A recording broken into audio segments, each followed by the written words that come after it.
I think a lot of people don't realize how massive the positive impact AI is going to have on their life. Well, I would argue that the idea that this AI disruption doesn't lead us to human catastrophe is optimistic. For example, people are going to be unemployed in huge numbers. You agree with that, don't you? Yes. If your job is as routine as it comes, it's gone in the next couple of years. But it's going to create new opportunities for wealth creation. Let me put it to you this way. We've created a new species, and nobody on Earth can predict what's going to happen.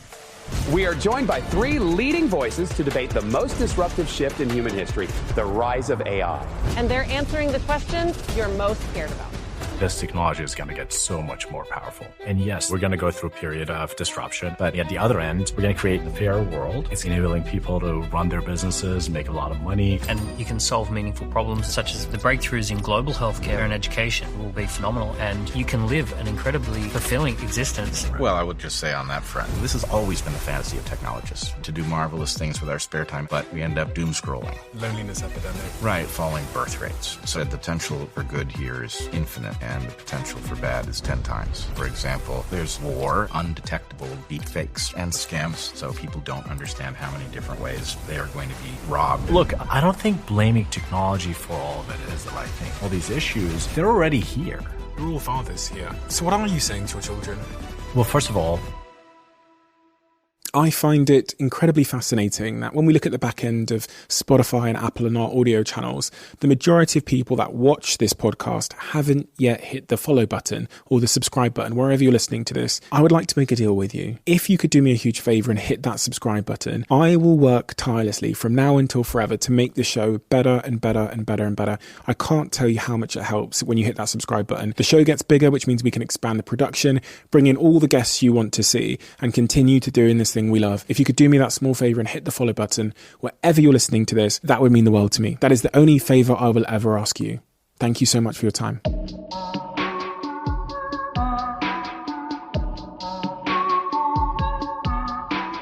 The reason why I wanted to have this conversation with all of you is because the subject matter of AI, but more specifically AI agents, has occupied my free time for several weeks in a row.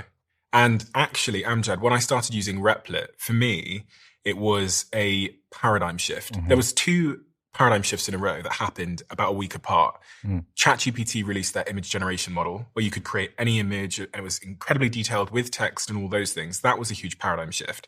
And then in the same week, I finally gave in to try and figure out what this term AI agent was that I was hearing all over the internet. I heard vibe coding, I heard AI agent. I was like, I will give it a shot. Mm-hmm. And when I used Replit, 20 minutes in to using Replit, my mind was blown. And I think that night I stayed up till 3 or 4 a.m. in the morning. For anyone that doesn't know, Replit is a piece of software that allows you to create software. Mm-hmm. And pretty much any software you want. So someone like me with absolutely no coding skills was able to build a website, build in Stripe, take payment, integrate AI into my website, add Google login to the front of my website, and do it within minutes. Mm-hmm. I then got the piece of software that I had built with no coding skills, sent it to my friends, and one of my friends put his credit card in and paid. Amazing. So I just launched a SaaS company with no coding skills. To demonstrate an AI agent in a very simple way, I used an online AI agent called Operator to order us all some water from a CVS around the corner. The AI agent did everything end to end, and people will be watching it on the screen. It put my credit card details in, it picked the water for me, it gave the person a tip, it put some delivery notes in. At some point, a guy is going to walk in. He has not interacted with a human. He has interacted with my AI agent. And the reason I use this as an example is, again, it was a paradigm shift moment for me when I heard about agents about a month ago, and I went on and I ordered a bottle of electrolytes. And when my doorbell rang, I freaked out. But Amjad, who are you? And what are you doing? So I started programming at a very young age. You know, I built my first business when I was a teenager. I used to go to internet cafes and program there.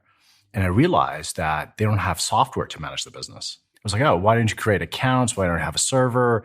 It took me 2 years to build that piece of software.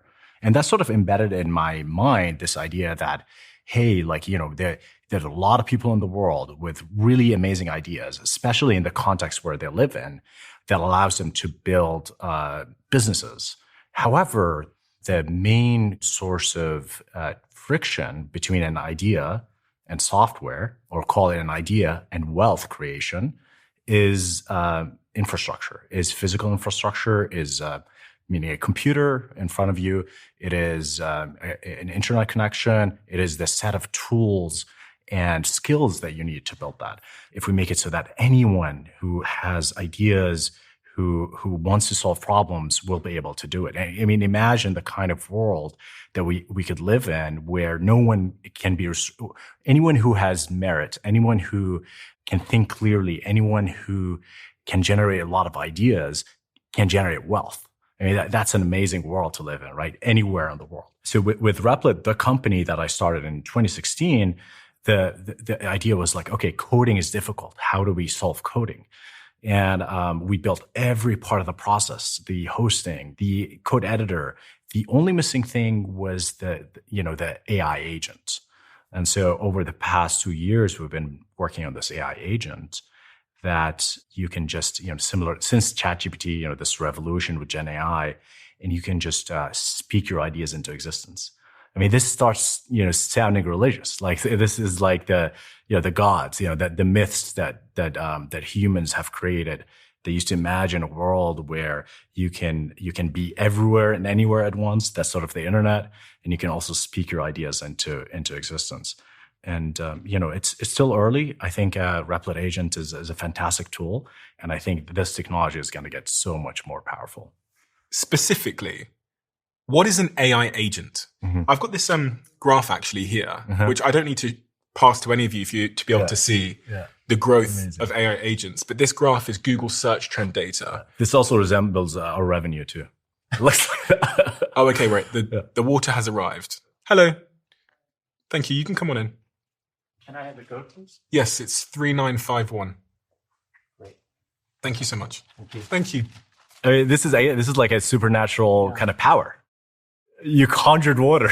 I conjured water from my mind. Yeah. And it's shown up here with us. And it clearly thinks we need a lot. Yeah.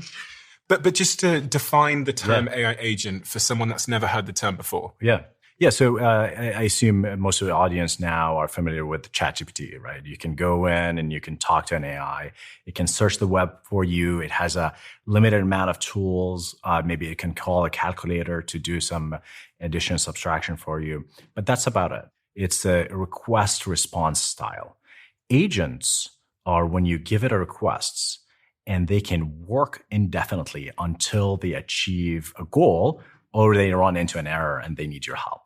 It's an AI bot that has access to tools. Those tools are access to a web browser like Operator, access to a programming environment, say like Replit, access to credit cards. The more tools you give the agent, the more powerful it is. Of course, there's all these considerations around security and safety and all of that stuff. But the most important thing is that AI agent will determine when it's finished executing. Today, AI agents can run for anywhere between 30 seconds to 30 minutes. There's a recent paper that came out that's showing that every 7 months, the number of minutes that the agent can run for is doubling. So we're at like 30 minutes now. In 7 months, we're going to be at an hour, then 2 hours. Pretty soon, we're going to be at days. And at that point, AI agent is doing labor, is doing kind of human-like labor. And actually, OpenAI's new model, O3, beat the expectation. So it sort of doubled coherence over long horizon tasks in just 3 or 4 months. So we're in this massive, and I mean, this exponential graph, that shows you the massive trend we're on. Bret, give us a little bit of your background, but also I saw you writing some notes there. There was a couple of words used there that I thought were quite interesting, especially considering what I know about you. The word God was used a few times. Well, let me just say I'm an evolutionary biologist, and probably for the purposes of this conversation, it would be best to think of me as a complex systems theorist.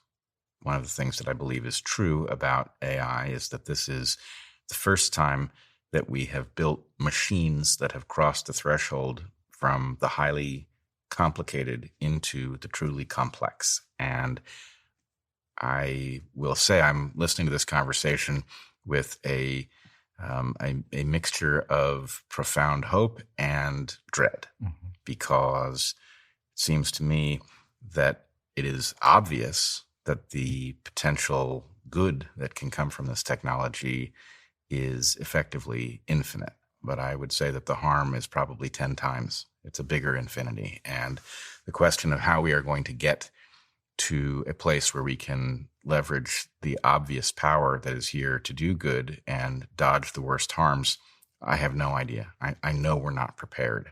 So I hear you talking about agents, and I think that's marvelous. We can all use such a thing right away, and the more powerful it is, the better. The idea of something that can solve problems on your behalf while you're doing something else is marvelous. But of course, that is the precondition for absolute devastation to arise out of a miscommunication, right? To have something acting autonomously to accomplish a goal, you damn well better understand what the goal really is and how to pull back the reins in the event that it starts accomplishing something that wasn't the goal. The potential for abuse is also utterly profound. You know, you can imagine, just pick your dark mirror fantasy dystopia where something has been told to hunt you down until you're dead, and it sees that as a technical challenge. So I don't know quite how to balance a discussion about all of the things that can clearly come from this that are utterly transcendent. I mean, I do think it is not inappropriate to be invoking God or biblical metaphors here. You know, you're producing water seemingly from thin air. I believe that does have an exact biblical parallel. So, any case, the power is here, but so too is the need for cautionary tales, which we don't have. That's the problem, is that there's no body of myth that will warn us properly of this tool, because we've just crossed a threshold that is similar in its capacity to alter the world as the invention of writing. I really think that's where we are. We're talking about something that is going to fundamentally alter what humans are with no plan. You know, writing alters the world slowly because the number of people who can do it is tiny at first and remains so for thousands of years. This is changing things weekly. And that's an awful lot of power to just simply have dumped on a system that wasn't well regulated to begin with. Dan. Yeah, so I'm an entrepreneur. I've been building businesses for the last 20 plus years. I'm completely well positioned between the two of you here. The excitement of the opportunity and the terror of what could go on. There's this image that I saw of New York City in 1900, and every single vehicle on the street is a horse and cart. And then 13 years later, the same photo from the same vantage point, and every single vehicle on the street is a car. And in 13 years, all the horses had been removed and cars had been put in place. And if you had have interviewed the horses in 1900 and said, how do you feel about your level of confidence in the world? The horses would have said, well, we've been part of humanity for, horse and hoof, hand and hoof for many, many years, for thousands of years. There's one horse for every 3 humans. Like, how bad could it be? We'll always have a special place. We'll always be part of society. And little did the horses realize that that was not the case, that the horses were going to be put out of business very, very rapidly. And to reason through analogy, there's a lot of us who are now sitting there going, hey, wait a second, does this make me a horse in 1900? I think a lot of people don't realize how massive these kind of technologies are going to have as an impact.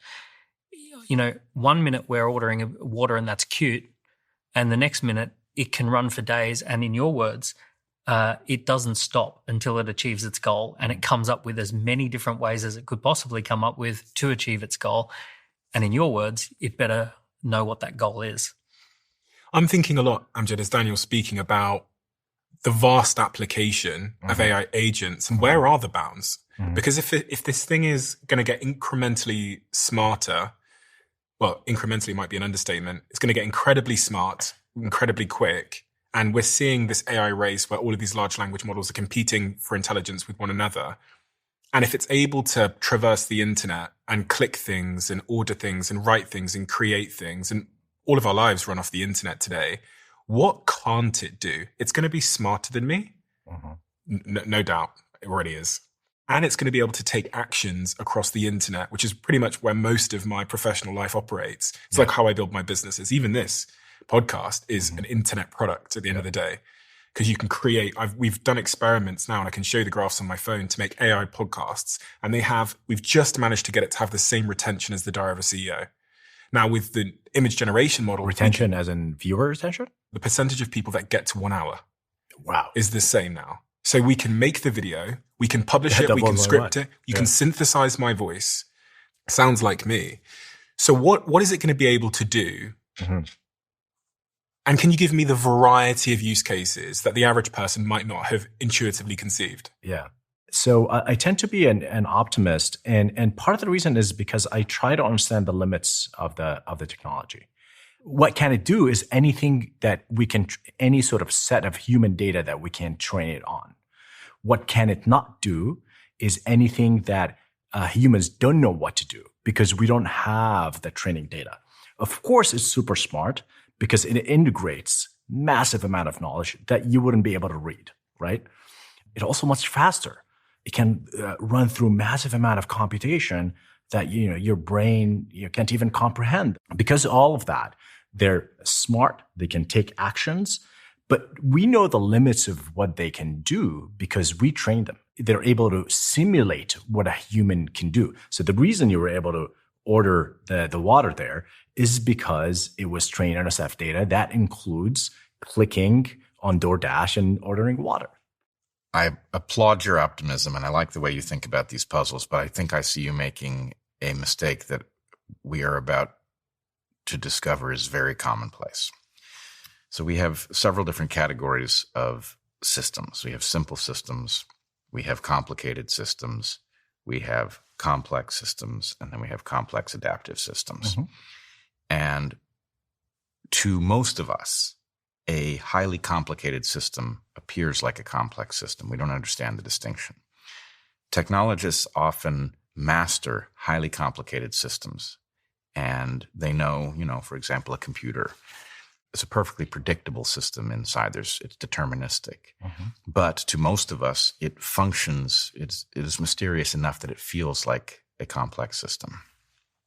And if you're in the position of having mastered highly complicated systems and you look at complex systems and you think it's a natural extension, you fail to anticipate just how unpredictable they are. So even if it is true that today there are limits to what these machines can do based on their training data, I think the problem is to see what's going to happen. You really want to start thinking of this as the evolution of a new species that will continue to evolve. It will partially be shaped by what we ask it to do, the direction we lead it, and it will partially be shaped by things we don't understand. So how does this computer that we have work? Well, one of the things that it does is we plug them into each other. Using language, it's almost as if you've plugged an Ethernet cable in between human minds, and that means that the cognitive potential exceeds the sum of the individual minds in question. Your AIs are going to do that. And that means that our ability to say what they are capable of does not come down to, well, we didn't train it on that data. As they begin to interact, that feedback is going to take them to capabilities we don't anticipate and may not even recognize once they become present. That's one of my fears. This is an evolving creature, and it's not even an animal. If it were an animal, you could say something about what the limits of that capability are. But this is a new type of biological creature, and it will become capable of things that we don't even have names for. Even if it didn't do that, even if it just stayed within the boundaries that you're talking about, you mentioned about it having median level intelligence. Well, that by definition means 50% of the people on the planet are less intelligent than AI. To a degree, it's almost as if we've just invented a new continent of remote workers. There's billions of them. They've all got a master's or a PhD. They all speak all the languages. Anything that you could call someone or ask someone over the internet to do, they're there 24/7 and they're 25 cents an hour, if that.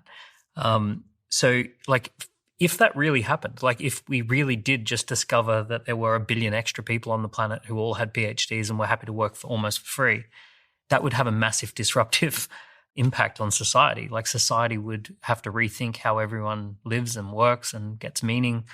So like, and that's if it just stays at a median level of intelligence. Like it's pretty profound. I still think it's a tool. This is power that is there to be harnessed by entrepreneurs. I think that the world is going to get disrupted, right? And this post-war world that we created, where you go through life, you go through 12 years of education, you get to college, and you just check the boxes, you get a job. We can already see the fractures of that. It is, this American dream is perhaps no longer there, and so I think the world has already changed. And so, but like, what are the opportunities? Obviously, there are downsides. The opportunities is, for the first time, access to opportunity is equal. And I do think there's going to be more inequality. And the reason for this inequality is because actually Steve Jobs made this analogy. It's like the best taxi driver in New York is like 20% better than the average taxi driver. The best programmer can be 10x better. We say the 10x engineer. Now the variance will be in the 1000x, right? Like the best entrepreneur that can leverage those agents could be better. It could be 1,000 times better than someone who doesn't have the grit, doesn't have the skill, doesn't have the ambition, right? So that will create a world. Yes, there's massive access to opportunity, but there are people who will seize it, and then seize it. And there'll be people who don't. I imagine it almost like a marathon race. And AI has two superpowers. One superpower is to distract people, such as TikTok algorithm. That's right. And the other superpower is to make you hyper creative. So you become a hyper consumer or a hyper creator. And in this marathon race, the vast majority of people have got their shoes tied together because AI is distracting them.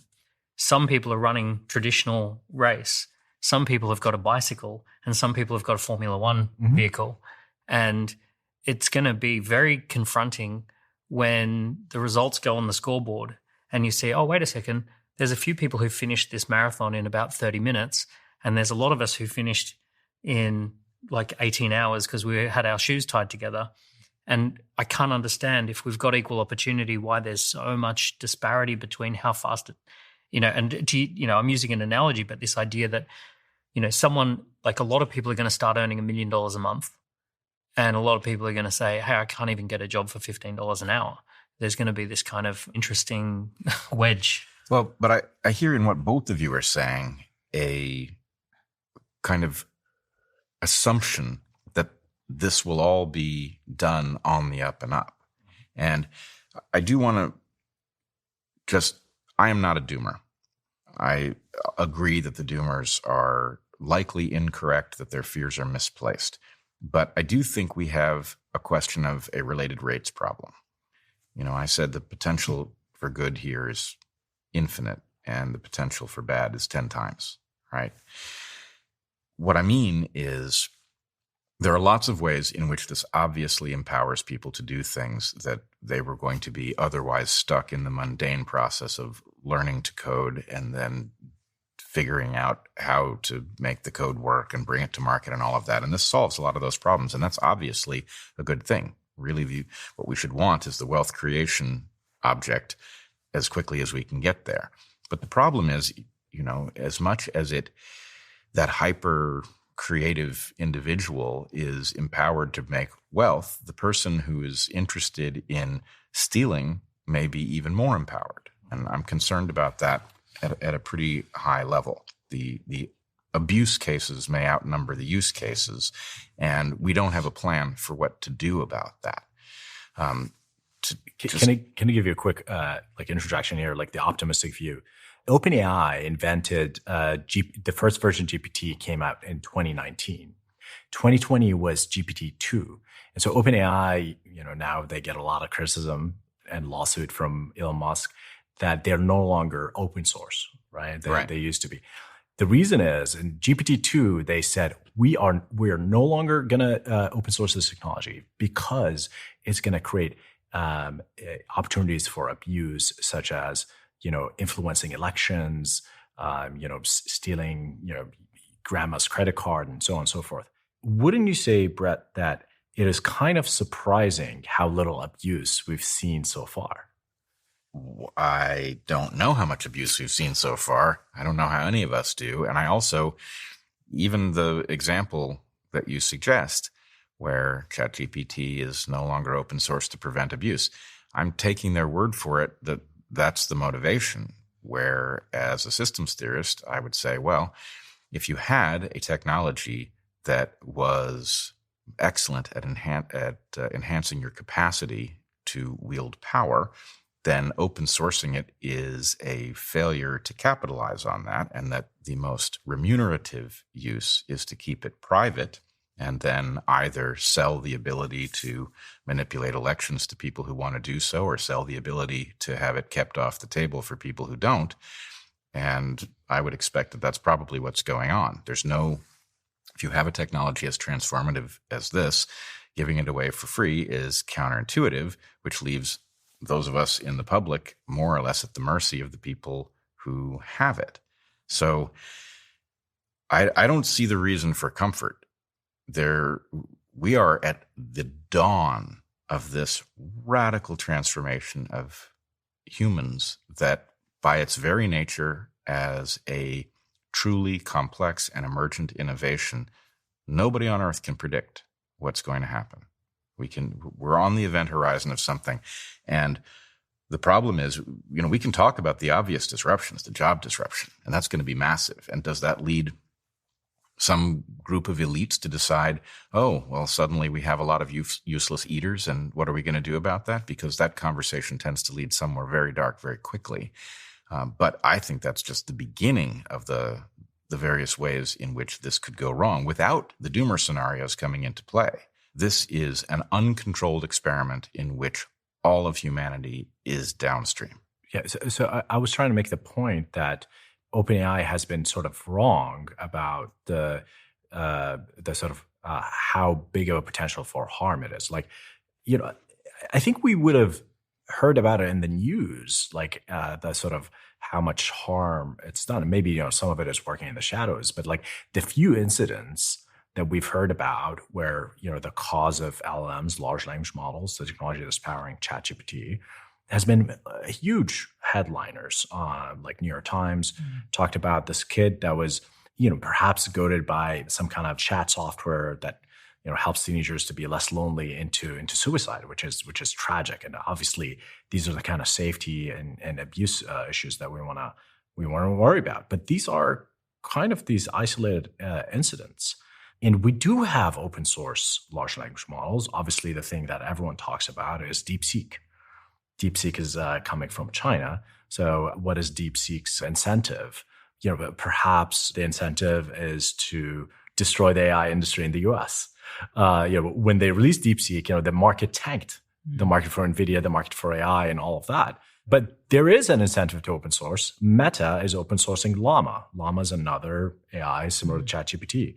The reason they're open sourcing Llama, and Zuckerberg just says that out loud, is basically they don't want to be beholden to OpenAI.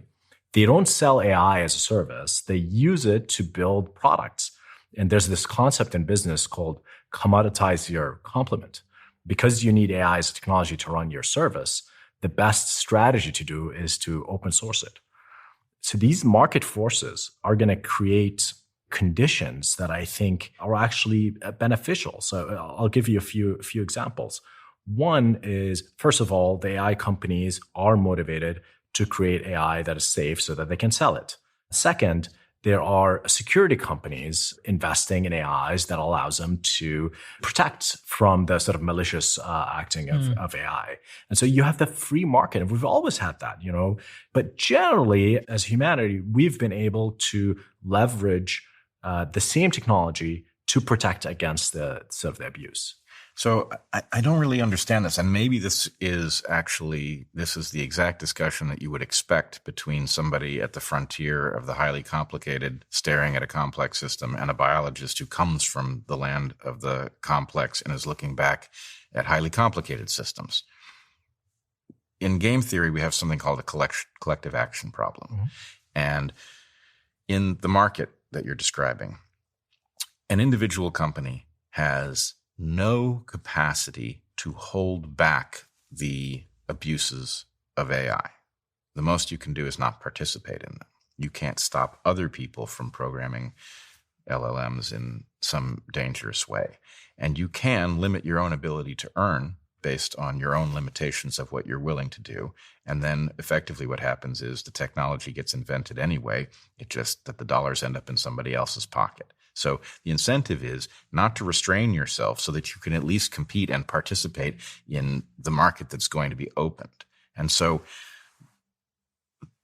the number of ways in which you can abuse this technology, let's take a couple. What is to stop somebody from training LLMs on an individual's creative output and then creating an LLM that can outcompete that individual? It can effectively not only produce what they would naturally produce over the course of a lifetime, but can extrapolate from it and can even hybridize it with the insights of other people, so that effectively those who have the LLM can train it on the creativity of others, not cut them in on the use of that insight. You can effectively end up putting yourself out of business by putting your creative ideas in the world where they get sucked up as training data for future LLMs. That is unscrupulous, but it's effectively guaranteed. In fact, it's already happening. So that's a problem. And likewise, what would stop somebody from interacting with an individual and training an LLM to become like a personalized con artist, something that would play exactly to your blind spots? That does happen. That is starting to happen. People get phone calls and it sounds like their daughter, and I've lost my phone and I'm borrowing a friend's phone and all of that sort of stuff. What's interesting is that I think you make a really good point. I worry about the impact on society, and yet when I look at every single individual who uses AI regularly, it almost has nothing but profoundly positive impact on their life. I look at people like I was just spending some time with my parents-in-law who are in their 70s and early 80s, and they use AI regularly for all sorts of things that they find incredibly valuable and that improves the quality of their life. I personally did an M&A, a mergers and acquisitions deal, where I bought a company last year, and the AI was so powerful at helping that process. The conversations were transcribed and they were turned into letters of intent and then press releases and legal documents. And we probably shaved $100,000 worth of costs, and we sped up the whole process, and it was pretty magical to see how it could happen. With that said, you know, there's all of these, $100,000 worth of lawyers didn't get paid, right? So, well, what I want to know, okay. Yeah, and there's a lot of people upset about that. But if we look back at the invention of the cell phone or the invention of the social media platforms, there would be every reason to have exactly the same perspective, right? I remember the beginning of Facebook, and I remember the idea that suddenly the process that used to afflict people, where you would just lose touch with most of the people who had been important to you, that was not something that needed to happen anymore. You could just retain them permanently as a part of a diffuse social grouping that just simply grew and value was added. There's no end to how much good that did. But what it did to us was profound and not evident in the first chapter. Say the same thing about the cell phones and the dopamine traps and the way this has disconnected us from each other, the way it has disconnected us from nature, the way it has altered the very patterns with which we think. It has altered every classroom. So, and those things I think are going to turn out to have been sort of minor foreshadowings of the disruption that AI will produce. So I agree with you. Today, the amount you can do with AI is a tremendous amount of good. There's a little bit of harm. Maybe that's something we need to worry about. But as this develops, as we get to, to peer over the edge of this cliff that we're headed to, I think we're going to discover that we can't yet detect the nature of the alteration that's coming. So I just wanted to add some context to that, because Amjad, I saw the interview you did in a newsletter in 2023 where you said, I wouldn't prepare for AGI in the same way that I wouldn't prepare for the end of days. It's effectively the end of days if the vision of AGI that some of these companies have comes to bear, because it's called a singularity moment, because you can't really predict what happens after that. And so, how would you even prepare for that? And you want to prepare for the more likely world. And that world that you can actually predict is a world where, yes, there's a massive improvements of technology, and there's insane compounding effects of technology, and it's pretty hard to keep up. From that, it appeared that in 2023, you were saying a similar thing to Bret in terms of we can't see around the corner here because it is a singularity. So you also used AGI, artificial general intelligence. It'd be interesting to know what your definition of AGI is, so that So what I was saying there is, even if I'm wrong, that you can actually create a unbounded, seemingly conscious artificial intelligence that can entirely replace humans and can act autonomously in a way that even humans can't act, and can coordinate across different AIs, different data centers to take over the world. Even if that's so the definition of AGI is artificial general intelligence, meaning that AI can acquire new skills efficiently in the same way that humans can acquire skills. Right now, AIs don't acquire skills efficiently. They require a massive amount of energy and compute, entire data center of compute to acquire these skills. And I think there's a limit on how general intelligence can get. I think for most of the time, it will be lagging in terms of what humans are capable of doing. The singularity is based on this concept of intelligence explosion. So once you create an AGI, once you create an artificial general intelligence, that intelligence will be able to modify its own source code and create the next version that is much more intelligent. And the next version creates the next version and the next, for infinity, right? Within a week. Within a week, perhaps within milliseconds at some point, right? Because it might invent new computing substrate and all of that. Perhaps it will use quantum computing. And so then you have this intelligence explosion in a way that it is impossible to predict how the world is going to be. And what I'm saying is, this is sort of like an end of time story. How would you even prepare for that? Mm. So if that's coming, why would I spend my time preparing for, I think it's unlikely to happen. Can't see around the corner. Yeah, but I'd rather prepare, what I was saying there, I'd rather prepare for the more likely world in which we have access to tremendous power, but the world's not ending and humans are still important. I don't know why you say more likely. I mean, I think the structure of your argument is sound. You would prepare for the world that might happen, for which you can prepare. There's literally no point in trying to prepare for a world you can't predict at all. The only thing you can do is just sort of upgrade your own skills and pay attention. But if I have one message for the technologists, it's that your confidence about what this can and cannot do is misplaced, because you have, without noticing, stepped into the realm of the truly complex. In the truly complex, your confidence should drop to near zero that you know what's going on. Are these things conscious? I don't know. But will they be? Highly likely they will become conscious, and that we will not have a test to tell us whether that has happened. Elon Musk predicts that by 2029, we will have AI with us, AGI, that surpasses the combined intelligence of all humans. And Sam Altman actually wrote a blog 3 months ago that I read where he said, we are confident now, Sam Altman being the founder of OpenAI, which created ChatGPT, we are confident now that we know how to build AGI as we have traditionally understood it.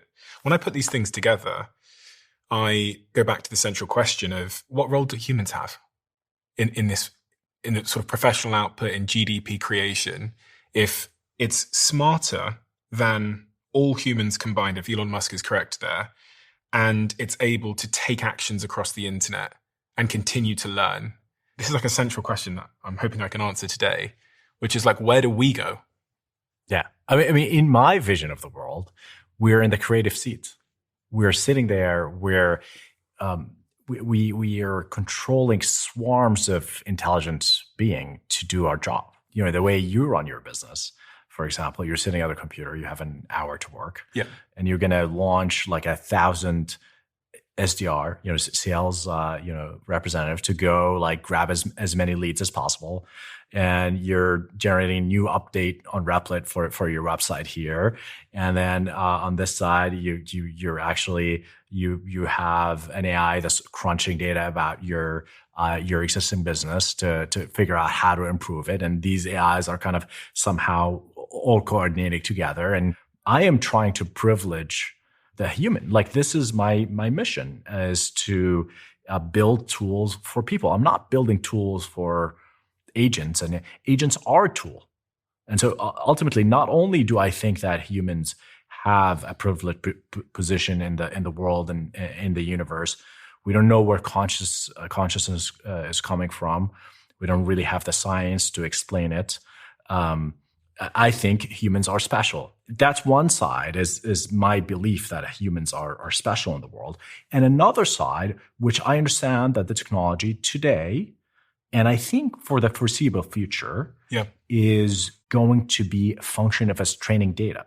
So there was this whole idea of like, what if ChatGPT generates pathogens? Well, have you trained it on pathogens? They were doing that kind of stuff in Wuhan, no? I mean, a lot of the biotech companies are essentially using artificial intelligence. Like, I can think of Abcelera, in Canada. Their whole business is using AI to create new vaccines, using artificial intelligence and bigger data sets than we've never had before. And I know because I was very close to one of the founders of people involved in Abcelera. So that work is going on anyway. And if we think about Wuhan, it's quite probably well known now that it came out of a lab and people working in a lab. And in that scenario, that had a huge impact and shut down the world. The central question I'd love to answer before I throw it back open to the room is, what jobs, because I know that you have this perspective, what jobs are going to be made redundant in a world where I am sat here as a CEO with 1,000 AI agents? Right. I was thinking of all the names of the people in my company who are currently doing those jobs. I was thinking about my CFO when you talked about processing business data, my graphic designers, my video editors, etc. So what jobs are going to be impacted? Yeah, all of those. So I think... And what do they do? Maybe this is useful for the audience.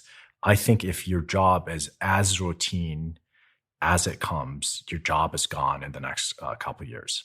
So meaning if in those jobs, for example, quality assurance jobs, data entry jobs, you're sitting in front of a computer and you're supposed to click and type things in a certain order. Operator and those technologies are coming on the market really quickly, and those are going to displace a lot of labor. Accountants, lawyers. Yes. I've just pulled a ligament in my foot, and they did an MRI scan, and I had to wait a couple of days for someone to look at the MRI scan and tell me what it meant. Yeah. I'm guessing that's gone. Yeah, I think the healthcare ecosystem is hard to predict because of regulation. And again, there's so many limiting factors on how this technology can permeate the economy because of regulations and people's willingness to take it. But things, unregulated jobs that are purely text in, text out. If your job, you get a message and you produce some kind of artifact that's like probably text or images, that job is at risk. So just to give you some stats here as well. About 50% of Americans who have a college degree currently use AI.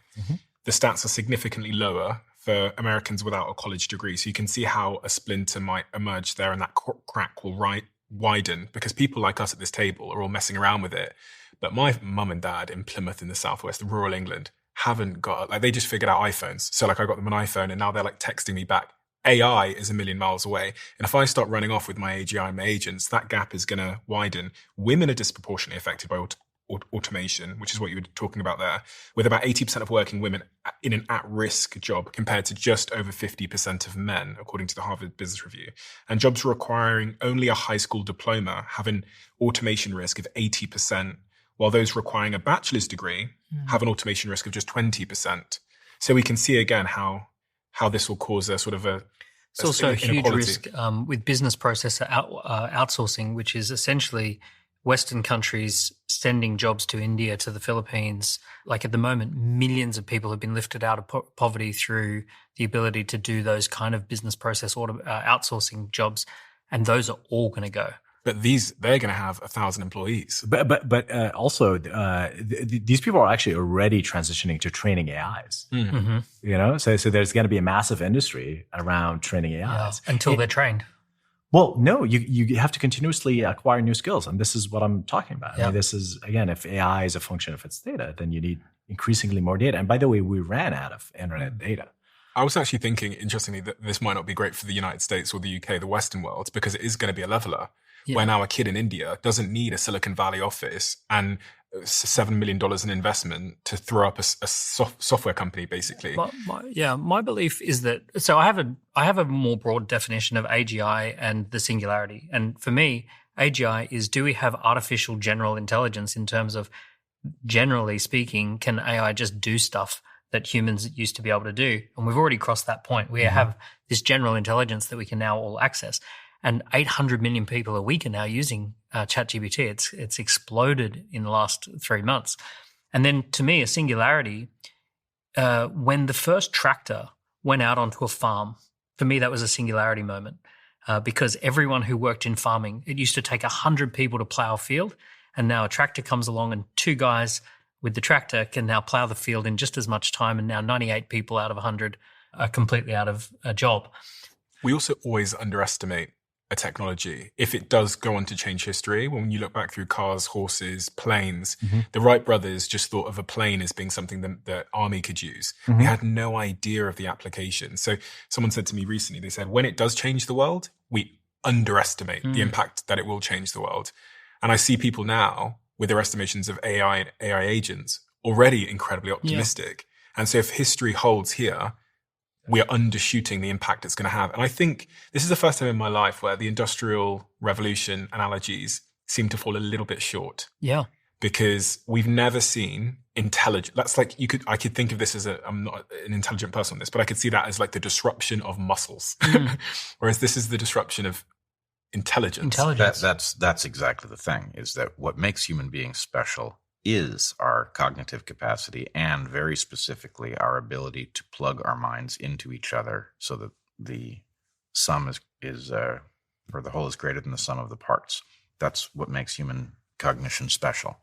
And what we are doing is we are creating something that can technologically surpass it without any of the preconditions that make that a safe process. So yes, we've revolutionized the world how many different times? It's innumerable, but we've made farming vastly more efficient. That's different than taking our core competency as a species and surpassing ourselves with the product of our labor. I think your question is a good one. Then what does become? We only have one thing left. We have our muscles, which we got rid of in the Industrial Revolution. And then we have our intellect, which is this digital revolution. Now we're left with emotions and agency. So we essentially, the agency idea, I think we used to judge people on IQ, and now IQ is the big leveler. And now going forward for the next 10 years, we're going to look at, are you a high agency person or a low agency person? Do you have the ability to get things done and coordinate agents? Do you have the ability to start businesses or give orders to digital armies? And essentially these high agency people are going to thrive in this new world because they have this other thing that's been bubbling under the surface, which is really interesting. When you said agency is going to remain as an important thing, we're sat here talking about AI agents. And the crazy thing in a world of AI agents that have super intelligence is I can just tell my agent, listen, I'm going on holiday. Please build me a SaaS company that spots a market opportunity, throw up the website, post it on my social media channel. I'll be in Hawaii. And this new agentic world is stealing that too, because now it can take action. In the same way that I can browse the internet, I can call Domino's Pizza, speak to their agentic agent, organize my pizza to be there before I even wake up. And in fact, predictability, OpenAI now learns, and Sam Altman said that they've expanded the memory feature. So it knows it's knowing more and more and more and more about me.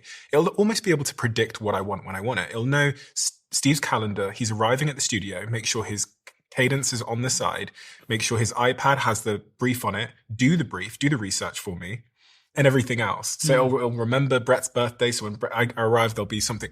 In fact, it's removing my need for any agency. Yes. And, again, I don't know how to make this point so that it occurs to people what I'm really suggesting. But today, maybe it's not conscious. But, well, let me put it to you this way. If you're conscious, you started out as a child that wasn't. And although this may not fully encapsulate it, you are effectively an LLM, right? You go from an unconscious infant to a highly conscious adult. And the process by which you do that has a lot to do with being trained effectively on words and other things in an environment in exactly the way that we now train these AIs. So the idea that we can take consciousness off the table, it won't be there till we figure out how to program it in and we're safe because we don't know how consciousness works. I take the opposite lesson. We've created the exact thing that will produce that phenomenon, and then we can have philosophers debate whether it's real consciousness or it just behaves exactly as if it were. And the answer is those aren't different. Doesn't matter. And the same thing is true for agency, especially if you've created an environment in which these AIs are de facto competitors. What you're effectively doing is creating an evolutionary environment in which they will evolve to fill whatever niches are there. And we didn't spell out the niches. So I have the sense we have created something that truly is going to function like a new kind of life. And it's especially troubling because it speaks our language. So that leads us to believe it's more like us than it is. And it's actually potentially quite different. So, but by the way, he's the optimist here. Right? He's so optimistic about LLMs and how they're gonna evolve. Yes, it's amazing. It's amazing technology. Like, I think it raised global IQ, right? Like 800 million people. Like 800 million people are that much more intelligent and emotionally intelligent as well. Like, I know people who previously were very coarse and they kind of rob people the wrong way. They would say things in not so polite way. And then suddenly they started putting what they're saying through ChatGPT in order to kind of make it kinder and nicer. And they're more liked now. And so not only is it making us more intelligent, but also it allows us to be the best version of ourselves. And the scenario that you're talking about, I don't know what's wrong with that.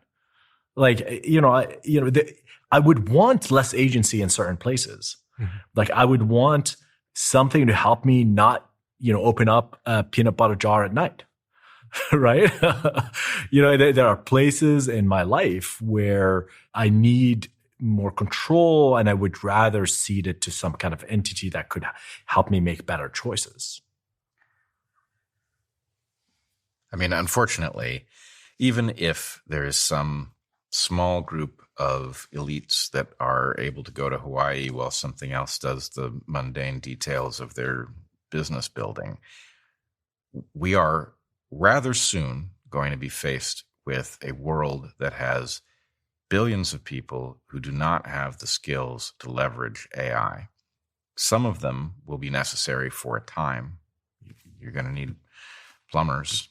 But this is also not a long-term solution because not only are there not enough of those jobs, but of course we have humanoid robots that once imbued with AI capacity will also be able to take, they'll be able to crawl under your house into the crawl space and fix your plumbing. So what typically happens when you have a massive economic contraction that arises from the fact that a huge number of people are out of work is that the elites start looking at those people and thinking, well, we don't really need them anyway. And so the idea that this AI disruption doesn't lead us to some very human catastrophe, I think, is overly optimistic, and that we need to start preparing right now. What are the rights of a person who has had whatever it is that they've invested in completely erased from the list of needs? Is that person responsible for not having anticipated AI coming?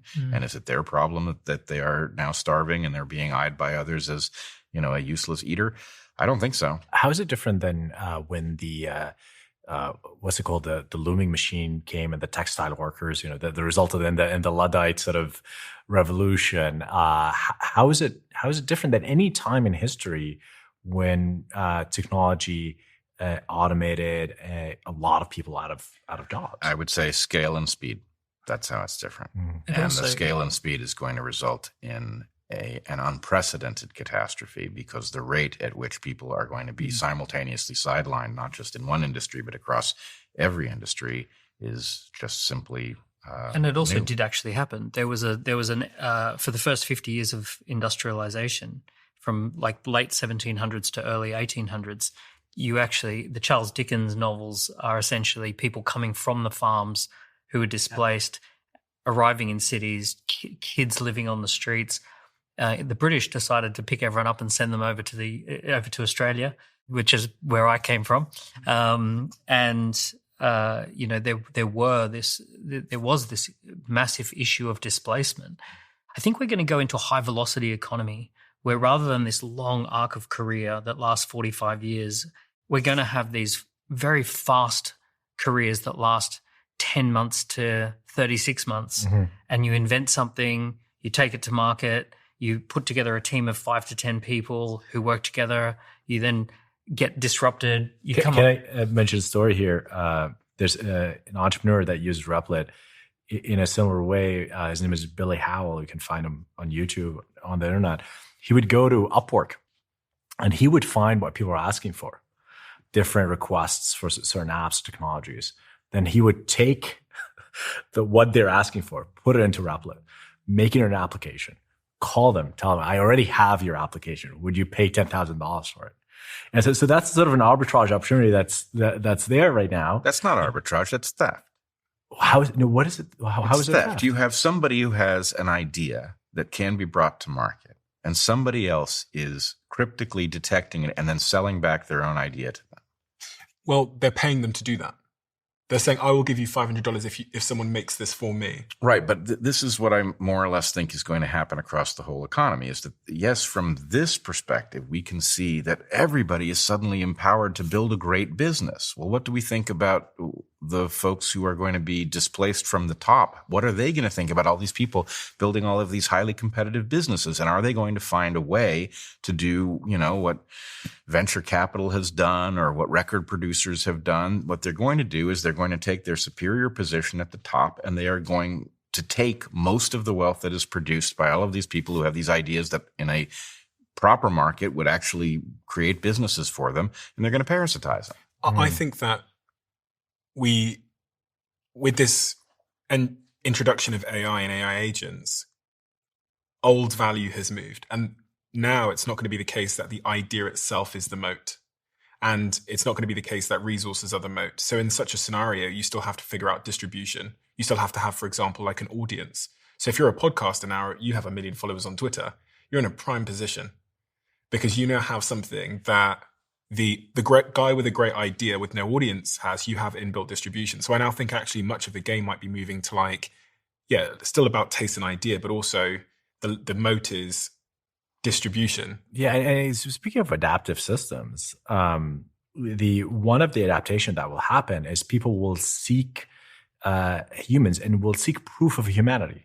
Oh, I agree that authenticity is going to become the coin of the realm, and anything that can be faked or cheated is going to be devalued, and things, spontaneous jazz or comedy that is interactive enough that it couldn't possibly have been generated with the aid of AI. Those things are going to become prioritized. Spontaneous oratory rather than great speeches. That answers some of your questions. It answers my question for the tiny number of people who are in a position to do those things. Stephen, you used the word moat, which I think is a really important word for entrepreneurs. We have to have a moat. We think a lot about moats, and it's an industrial age. A lot of people don't even know what you mean by moat. It's just and the thing I often think about this idea of what are the moats that are left. So to define how I define a moat, you've got a castle and it's got a like a small circle of water around it. And once upon a time, that circle of water defended the castle from attack. And you could pull up the drawbridge so nobody could attack you very easily. It's a defense from something. So it's your shield. It's your defense. And once upon a time, as an entrepreneur, I've got a software company in San Francisco called Third Web, and we raised almost $30 million. We have a team of 50 great developers. And much of our moat was, you can't compete with us because you don't have the 50 developers and the $30 million in the bank. How much of that 30 million went to coding? The vast majority of it. I mean, what else are we going to do? What else? This is a good thing. I think moats are a bad thing. Okay, let me make the argument there. So everyone is looking for moats. For example, like one of the more significant moats is network effects. Yeah. So you can't compete with Facebook or Twitter because to move people from Facebook or Twitter, it's the collective action problem. You need to move them all at once, because if one of them moves, then it's the network is not valuable. They'll go back. So you have this chicken and egg problem. Let's say that we have a more decentralized way of doing social networks. That will remove the power of Twitter to kind of censor. And I think you're at the other end of censorship, right? And so part of my optimism about humanity is that generally there's self-correction. Democracy is a self-correcting system. Free markets are largely self-correcting systems. There are obvious problems with free markets that we can discuss. But take health. There is obesity epidemic. This period of time when companies, ran loose, kind of making this sugary, salty, fatty kind of snacks, and everyone gorged on them, and everyone got very, unhealthy. And now you have Whole Foods everywhere. Today, people in Silicon Valley, they don't go to bars at all. They go to running clubs. That's how you meet. That's how you go find a date. You go to running clubs. And so there was a shift that happened because there was a reaction. Obviously, cigarettes is another example. You were talking about phones and our addiction to phones. And I see a shift right now. Like in my friend circle, like people who are constantly kind of on their phones is already kind of frowned upon, and they don't want to hang out with you because you're constantly staring on your phone. So there's always these reactions. But the problem is you reference self-correction. And I agree that there's actually an automatic feature of the universe in which the self-correction happens. You can't have a positive feedback that isn't reined in by some outer negative feedback. But the list of corrections involves things like you point to, where people become enlightened and they realize that they're doing themselves harm with either the sugar that they're consuming or the dopamine traps on their phone, and they get better. But also on the list of corrective patterns are genocide and war and, parasitism. And the problem is these things are destructive of wealth. And so you allude to the superior fact of an open market without moats. Presumably the benefit of that is that more wealth gets created because people aren't kept from doing things that are productive. I see that. But then what is the product of all of this new wealth that is going to be generated by a world empowered by AI?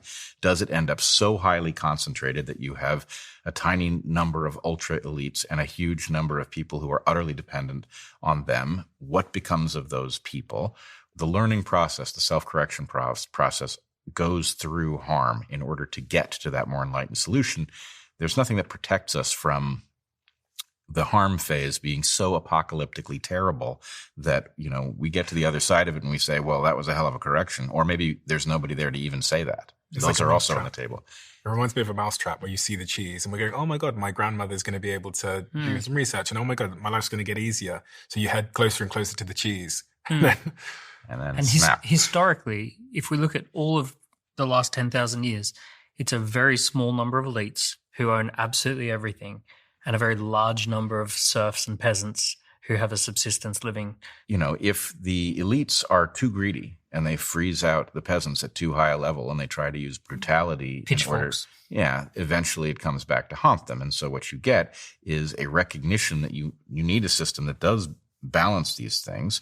And, the West has the best system that we've ever seen. It's one in which We agree on a level playing field. We never achieve it, but we agree that it's a desirable thing. And the closer we get to it, the more wealth we create. But again, if AI empowers those with ill intent at a higher rate than it empowers those who are wealth creating and pro-social, we may be in for a massive regression in how fair the market that the West is that your top concern versus economic displacement? And I think they're the same thing.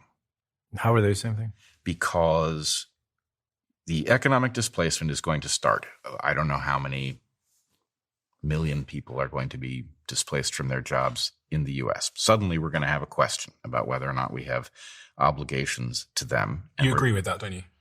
Yes, but again, it's the no pain, no gain. I mean, we're going to go through a period of disruption, and I think at the other end, the old, sort of oppressive systems will be broken, and we're going to create perhaps a fair world, but it's going to have its own problems. And what's the scale of that disruption in your estimation?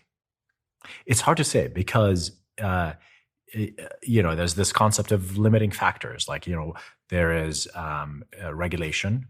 There's the appetite of people to take. For example, the healthcare system is very resistant to innovation because of regulation, and that's a bad thing. On the regulation point, it's worth saying that when Trump came into power, he signed in a new law, which is called Removing Barriers to American Leadership in AI, which revokes previous AI policies that were deemed to be restrictive. Mm-hmm. And obviously, when you think about where the funding is going in AI, it's going to two places. It's going to America, and it's basically going to China. That's the vast majority of investment. So with those two in competition, any regulation that restricts AI in any way is actually self-sabotage. Mm-hmm. And this is, I live in Europe some of the time. And it's already annoying to me that when Sam Altman and OpenAI released the O3 model, this new incredible model, it's not in Europe because Europe has a regulation which prevents it from coming to Europe. So we're now at a competitive disadvantage, which Sam Altman's spoken about. And more broadly on this point of disruption, I was quite unnerved when I heard that Sam Altman's other startup was called Worldcoin. And Worldcoin was conceived with the goal of facilitating universal basic income, i.e. helping to create a system where people who don't have money are given money by the government just for being alive to help them cover their basic food and housing needs, which suggests to me that the guy that has built the biggest AI company in the world can see something that a lot of us can't see, which is there's poison going to and be, the cure. Yeah, there's going to need to be a system to just hand out money to people because they're not going to be able to survive otherwise. I disagree. I fundamentally disagree with that. Which part do you disagree with? I disagree that, first of all, that humans would be happy with UBI. I think that, a core value of humans, and be curious about the evolutionary reasons, is we want to be useful. It's really important to know that a lot of the jobs that are at risk are the most high status, highly paid jobs in the world. Let's take the highest paid job in America, which is an anesthesiologist. This is the highest paid job. And highest paid salaried job. Salaried job, yeah. And the majority of that job is observing a patient, knowing which type of medication would work best with their body, giving them the exact right amount, monitoring the impact of that on the body, and then making slight adjustments. The right technology, and any nurse will be able to do that job. And you might have one anesthesiologist on site supervising 10, 20, 30, 40 wards, and the technology is, doing the job, but that one person is there just to kind of supervise if something went wrong or if there was an ethical dilemma. What's wrong with that? I mean, if the precision is better with AI. Oh, no, there's nothing wrong with that except for the fact that a lot of people, hundreds of thousands of people, have spent their entire life training to be that. They get an enormous amount of purpose and satisfaction about the fact that that's their career, that's their job. They have mortgages, they have houses, they have status, and that's about to go away. Well, if it's highest paid jobs, maybe you should start saving. Yeah, well. Well, I mean, but I hear you. But you're talking about people who have done vital work, mm-hmm. highly specialized work, and are therefore not in a great position to pivot based on the invention of a technology that they didn't see coming because, frankly, I mean, in the abstract, maybe we all saw AI coming somewhere down the road, but we did not know that it was going to suddenly dawn And we do have to figure out what to do with those people. It's not their of course. fault that they've suddenly become obsolete, and it's inconceivable that people will accept this. Yeah. It is fundamentally incompatible with our nature. We have to have things to strive for, and you can sustain life that way, but you cannot sustain a meaningful existence. And so it's a short-term plan at best. Let's talk about meaning. On that point of job displacement, this is already happening. Klarna's CEO, who has been on this podcast before, a great guy, said on a blog post that they published on Klarna's website, saying that they now have AI customer service agents handling 2.3 million chats per month, which is equal to having to hire 700 full-time people to do that. So they've already been able to save on 700 customer service people by having AI agents to do that. And they actually got rid of those 700 jobs, right? I don't have that information in front of me, but I'll have a look. I'll throw it up on screen for anyone that wants context on that. But that's already happening. This isn't some anesthetologist or something. And these aren't high-paid people in every case. We've done something similar, by the way. We've internally replaced that function for 70%. Yeah, I mean, our company, we're 65 people, and we make millions per head. So it's. Are you going to need to hire more people to get up to? I think so, but we're hiring slowly. We're using customer support AI, and that meant that we need less customer support, and we're trying to leverage AI as much as possible. The person in HR at Replit writes software using Replit. So I'll give you an example. She needed org charts software. And she looked at a bunch of them, got a lot of demos, and they're all very expensive. And they're missing the kind of features that she wants. For example, she wanted version control. She wanted to know when something changed and to go back in history. So she went into Replit, and in 3 days, she got exactly the kind of software that she wants. And what was the cost? Perhaps $20, something like that, Once. $30. Once, right? And how many employees in HR do we need? Right now, we have 2. If they're highly levered like that, maybe we do not need a 20 HR team. On this point of meaning, I've heard so many billionaires in AI describe this as the age of abundance. And I'm not necessarily sure if abundance is always a great thing, because, when we look at mental health and we look at how people derive their meaning and their purpose in life, much of it is having something to strive towards and some struggle in a meaningful direction to you. And this is maybe adjacent, but when there was a study done, I think it was in Australia, where they looked at suicide letters. And in the suicide letters, the sentiment of men in those suicide letters was they didn't feel worthy. They didn't feel like they were worth it. They didn't feel like they were needed by their families. And this is much of what caused their psychological state. And I wonder, in a world of abundance where a lot of these AI billionaires are telling us that we're going to have so much free time and we're not going to need to work, if there is at all going to be a crisis of meaning, a mental health problem. I mean, there already is, and it doesn't require AI, and it's going to get worse. I don't know what to do about it, because essentially, as human beings, we are built, like all organisms, to find opportunity and figure out how to exploit it. That's what we do. And the world you're describing is really the opposite of that. It's one where you're effectively having your biological needs at the physiological level satisfied, and there isn't an obvious place for your spare time, if that's what you end up with, to be utilized in something that, there's no place to strive. And I do imagine almost at best what would happen is you have people who are being sustained by a universal basic income and then parasitized, whatever currency they have to spend, somebody will be targeting it, and they will be targeting it with an AI augmented system that spots their defects of character. I mean, again, we're already living in this world, but it will be that much worse when the AI is figuring out, what kind of porn to target you with specifically. It's a nightmare scenario. And I do think it would be worth our time as a species to start considering, if we are about to find ourselves in this situation and we find some way of dealing with the basic needs of the large number of people who are going to be sidelined, what would a world have to look like in order for them to have real meaning, not pseudo meaning, not something that, superficially, a video game is not meaning, even if it feels very meaningful in the moment.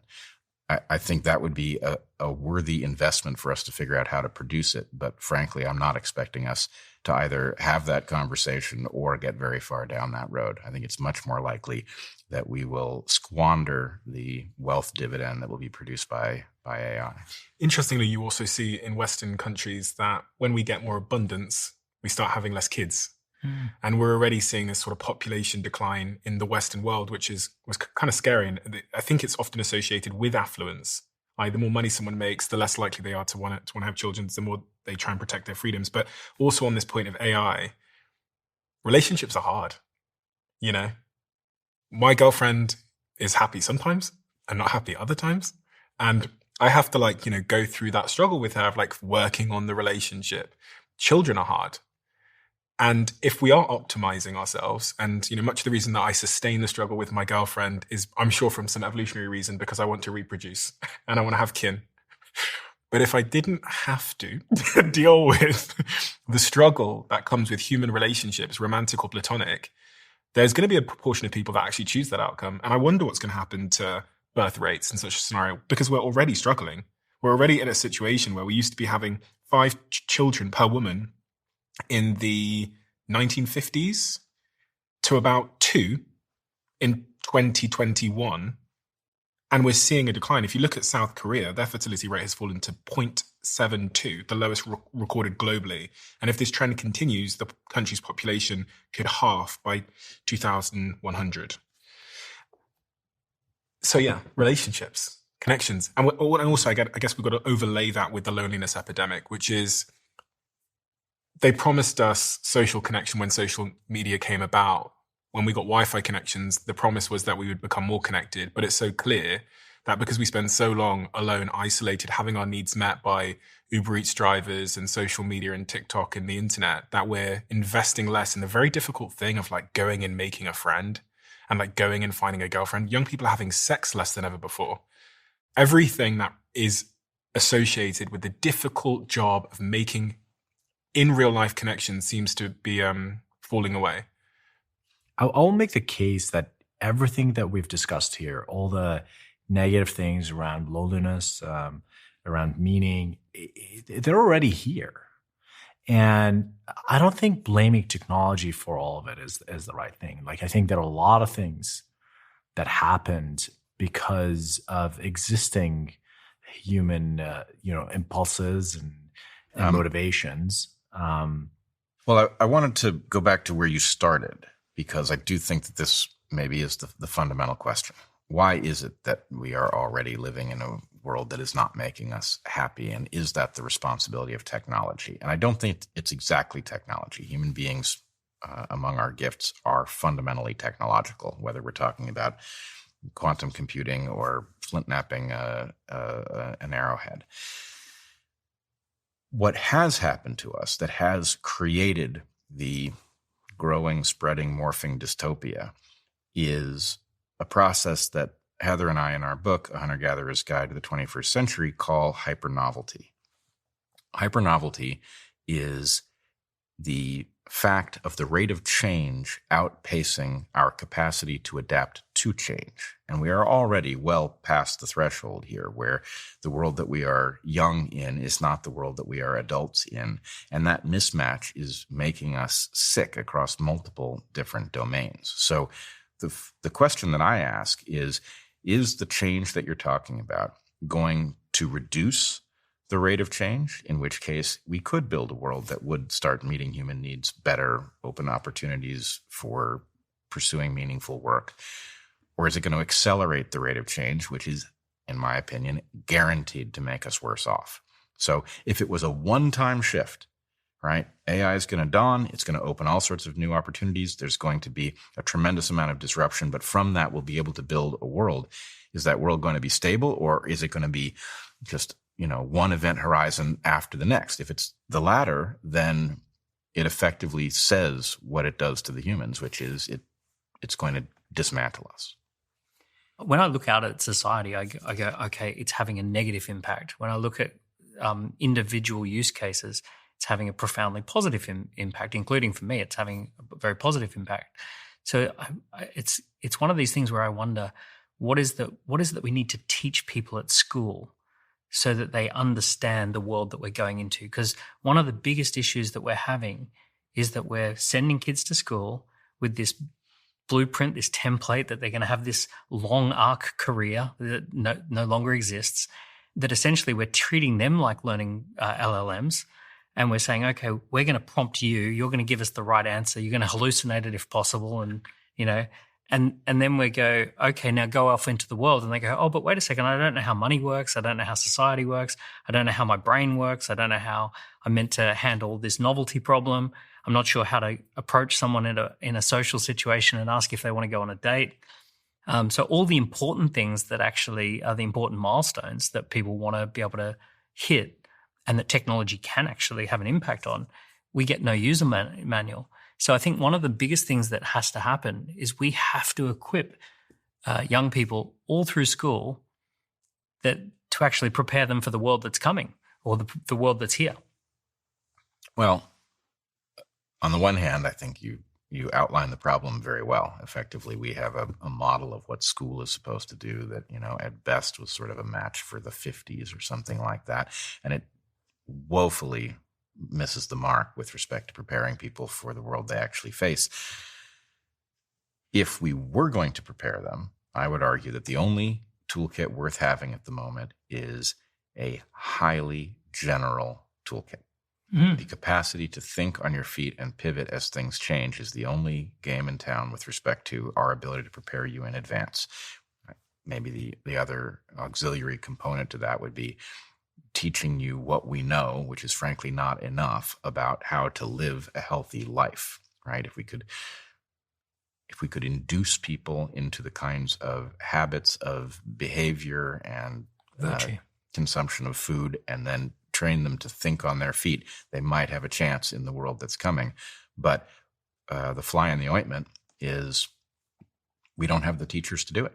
We don't have people who know, and that is the question, is could the AI actually be utilized in this manner to actually induce the right habits of mind for people to live in that world? I spend a lot of time in education technology. One thing that is, as we say on the internet, a black pill about education in general, education intervention, is there's a lot of data that shows that there are very little interventions you can make in education to generate better outcomes. And so, there's been a lot of experiment around pedagogy, around, how to configure the classroom that have resulted in very marginal improvements. There's only one intervention, and this has been reproduced many times, that creates 2 standard deviation positive outcomes in education, meaning you're better than 99% of everyone else. And that is one-on-one tutoring.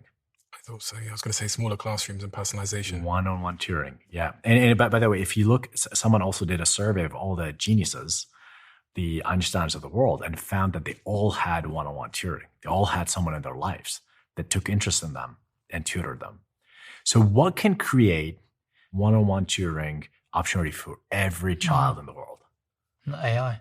My kids use it, and it's incredible. Yeah. As in, they're interacting and it's adapting to their speed. Yes. And it's giving them different analogies to work with. So my son was learning about division, and it's asking him to smash glass and how many pieces he smashes it into with this hammer. And, and it's saying things like, no, Xander, go for it. Really smash it. And he's loving it, right? Is that synthesis? Yeah. Yeah. I'm an investor in this company. Oh, well, it was great. It's great to watch that simulated one-on-one tutoring because it's talking to him, it's asking him questions. Bret, you're an educator. You spent much of your life teaching people in universities. How do you receive all of this? Well, on the one hand, I agree that the closer to one you get, the better. But I also personally believe that 0 to 1 is best. And what I mean by that is part of what's gone wrong with our educational system is that it is done through abstraction And effectively, the arbiter of whether you have succeeded or failed in learning the lesson is the person at the front of the room. And that's okay if the person at the front of the room is truly insightful. And it's terrible if the person at the front of the room is lackluster, which happens a lot. So what doesn't work that way is interaction with the physical world, in which nobody has to tell you whether you've succeeded or failed.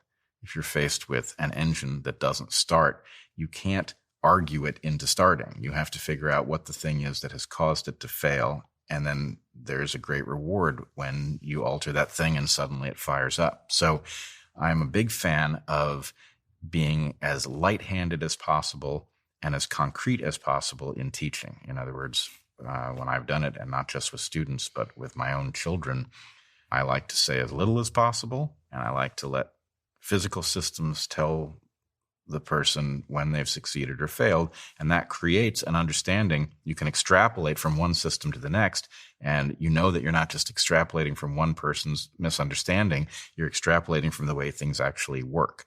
So I don't know if AI can be leveraged in that context. My sense is there's probably a way to do it, but one would have to be deliberate about it. Especially with robotics and humanoid robots. Actually, that is the place where you can do this, is with robotics. That it seems to me, yeah. Well, robotics will teach you the physical computing part of it, and then the question is, how do you infuse this with AI so that it provokes you out of some eddy where you're caught and moves you into the ability to solve some next level problem that you wouldn't have found on your own. What do you think should be taught in the classroom with everything that you now know? Well, you're all fathers here. You all have your own children. So it's a good question for you. How old are your kids? 3 and 5. 19 and 21. And 6, 7, and 10. My children are very young, but we already do use AI, and I sit down with them in front of Replit, and we generate ideas and make games. And I would say, what Bret said about generality is very important. The ability to pivot and kind of learn skills quickly. Being generative is very, very important. Having a fast pace of generating ideas and iterating on those ideas. We sit down in front of ChatGPT, and my kid imagines scenario. Oh, what if there's a cat on the moon, and then what if the moon is made of cheese, and what if there's a mouse inside it? And so we keep generating these variations of these different ideas, and I find that makes them more imaginative and creative. Rule number 1 that I tell my kids is stay away from porn at all costs. I'd rather you have a drug problem than a porn problem, and I actually mean that. I think porn is more dangerous to the human being, as bad as a drug problem is.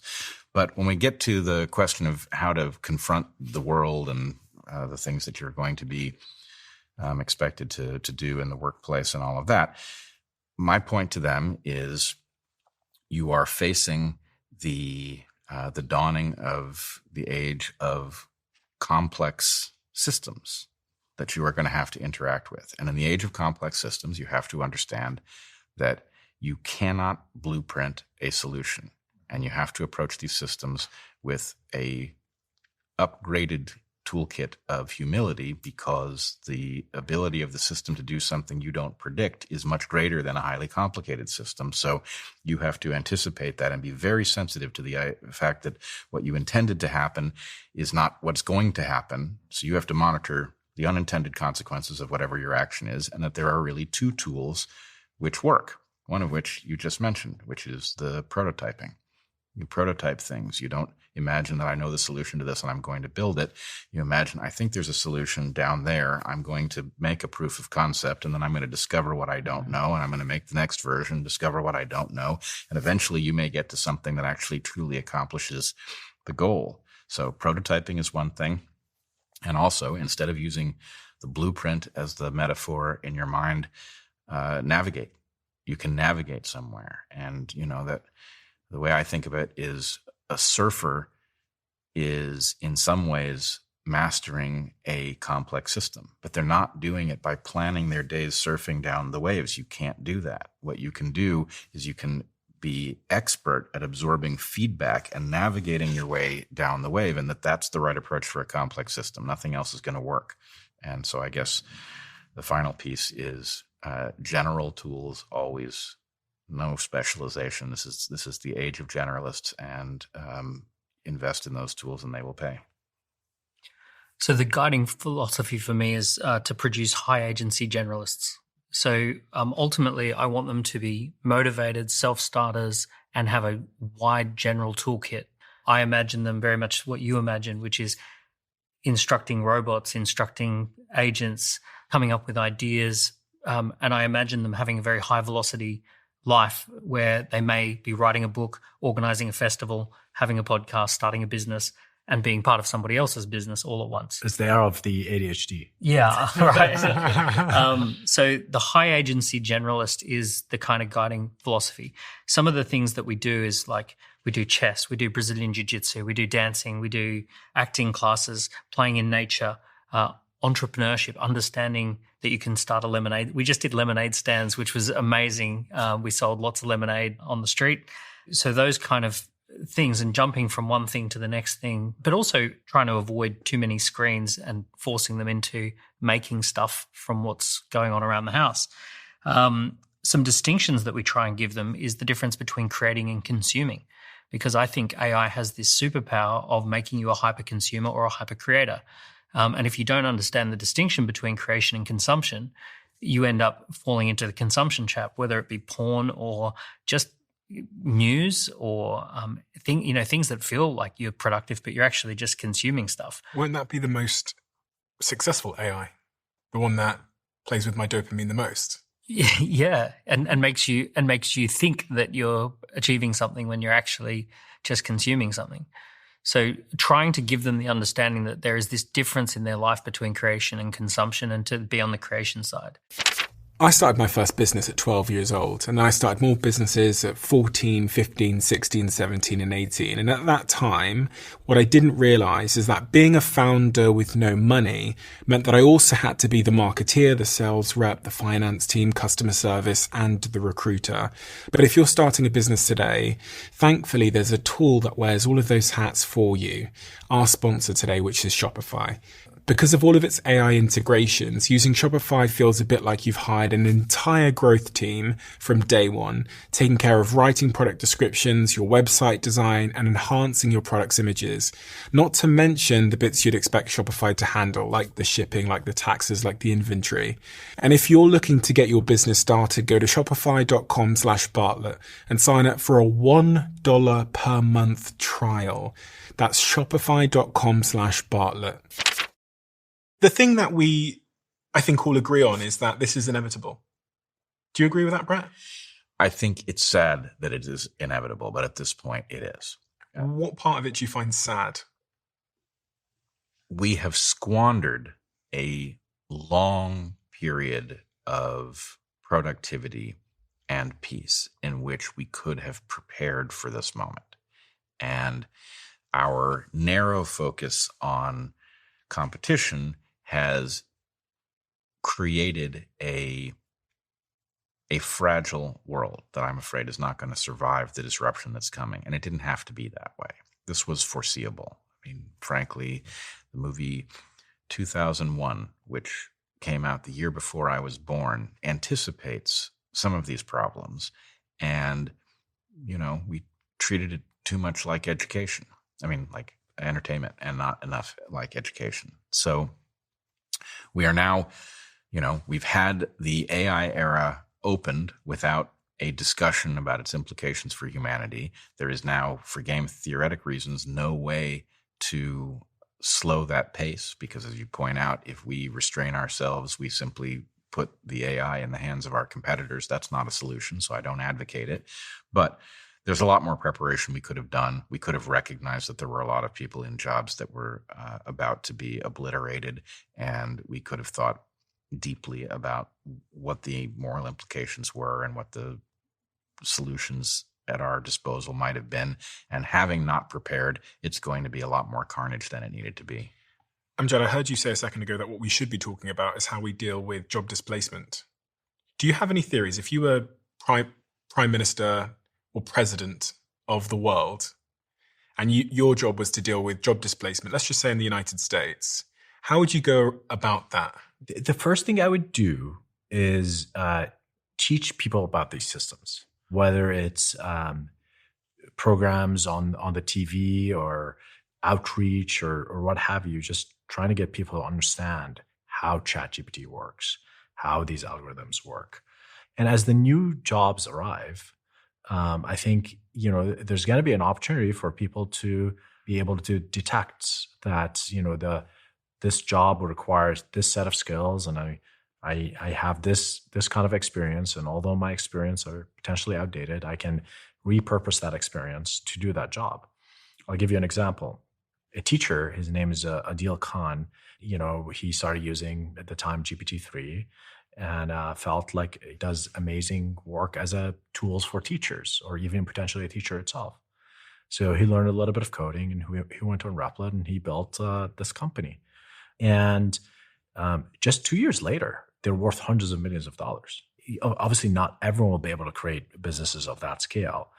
But because you have an experience in a certain domain, you'll be able to build the next iteration of that using technology. So even if your job was displaced, you'll be able to figure out, what potentially comes after that. So I think people's expertise that they built, I don't think they're all for waste, even if your job went away. You can never really predict what jobs are coming. I mean, I think of this crazy situation where I tell my grandfather what is a personal fitness trainer, and his mind would be blown by this idea that, well, okay, I don't really want to go to the gym, so I have to make an appointment and pay someone to go to the gym and meet with me there. And then he stands there and tells me to lift heavy things that I don't really want to lift. And then he counts them and tells me that I've done a good job. And then I put the heavy things down. And then at the end of that, I feel really good and I pay him a bunch of money. My grandfather would be like, what on earth, have you been scammed? Is this? So we can never predict what this future of jobs would look like. Even just 20, 30, 40 years apart, the jobs rapidly and convincingly just can morph into something else. I think it's very dangerous, the idea that we need to focus on skills. I think the future is not in skills. Skills are being replaced. It's this idea that the education system has to stop being compartmentalized and has to be a lifelong learning approach. The Department of Education needs to be seeing people as lifelong learners who are constantly disrupted and need re-education. Interesting. That's going to be a thing that the Department of Education needs to start as a kid and go right through to maybe 70. Does the Department of Education have a role anymore at all? It depends on your definition of education. I think if you're trying to teach kids to, remember facts and figures from a history book, then no. But if it's about coaching, mentoring, being displaced, finding the next thing, and maybe if it's AI driven and all of those kind of things, then it's a different paradigm shift around what education is and what its purpose is.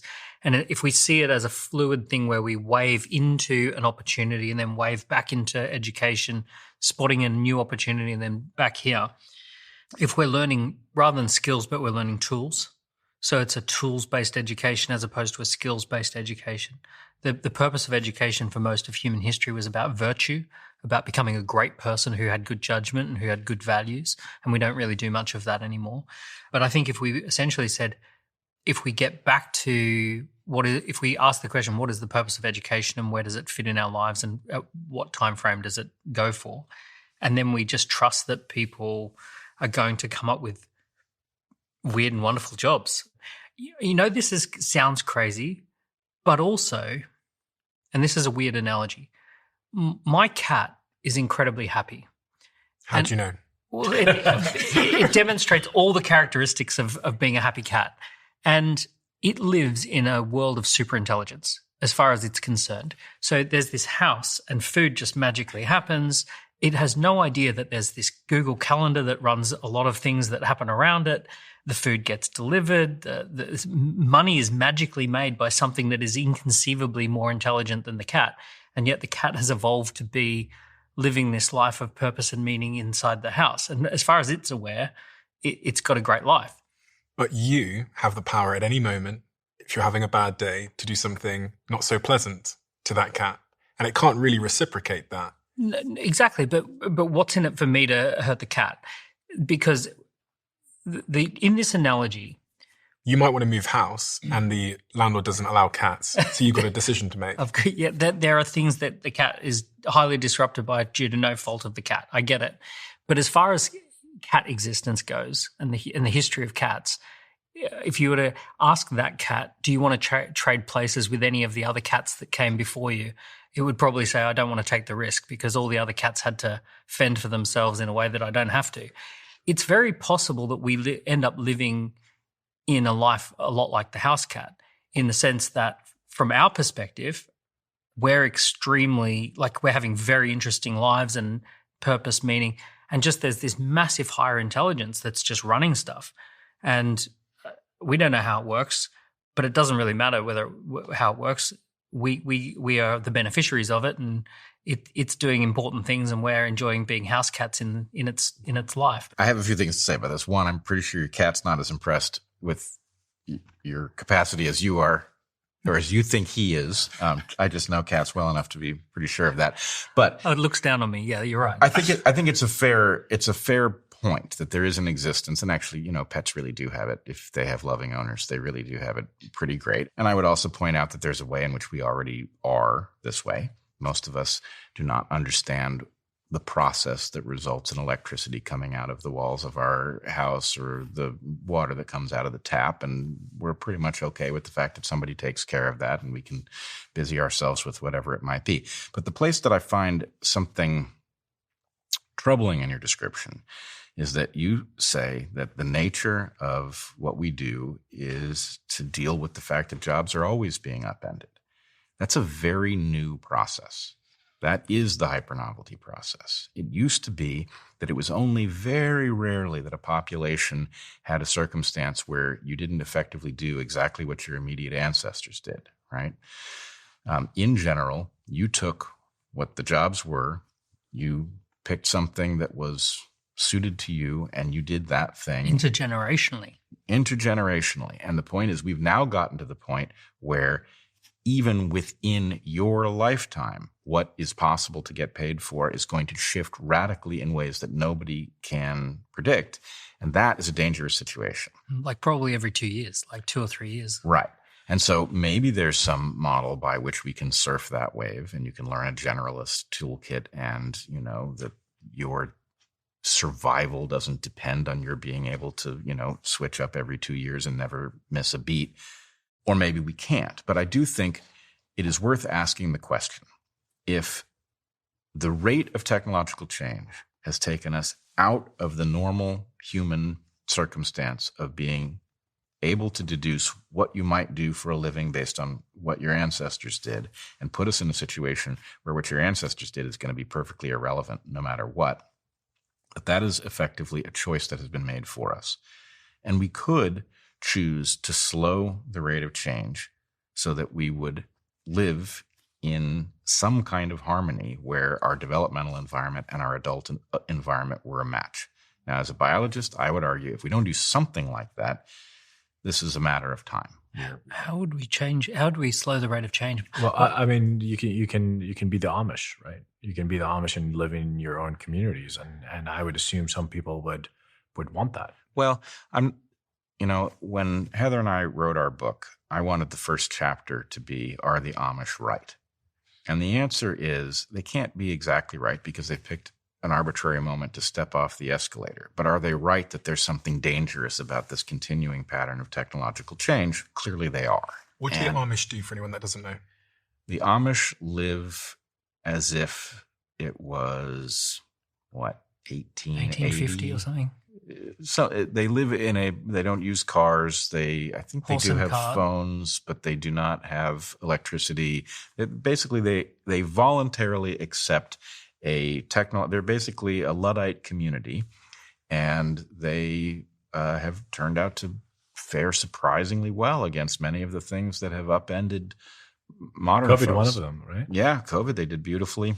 Quite happy people. Very low autism rates. They have all sorts of advantages. So anyway, I'm not arguing that we should live like the Amish. I don't see that. But I do think the idea that they had an insight, which was you need to step off that escalator because you're just going to keep making yourselves sicker is probably right. Now, maybe this is a one-time shift. We've stepped over the event horizon. We are going to be living in the AI world. And maybe if we're careful about it, we can figure out how to turn that landscape of infinite possibility that you're describing into a place that doesn't change, that you always have the opportunity to decide what needs to be done, but that that living over that event horizon is not an ever-changing process. It's just the next frontier.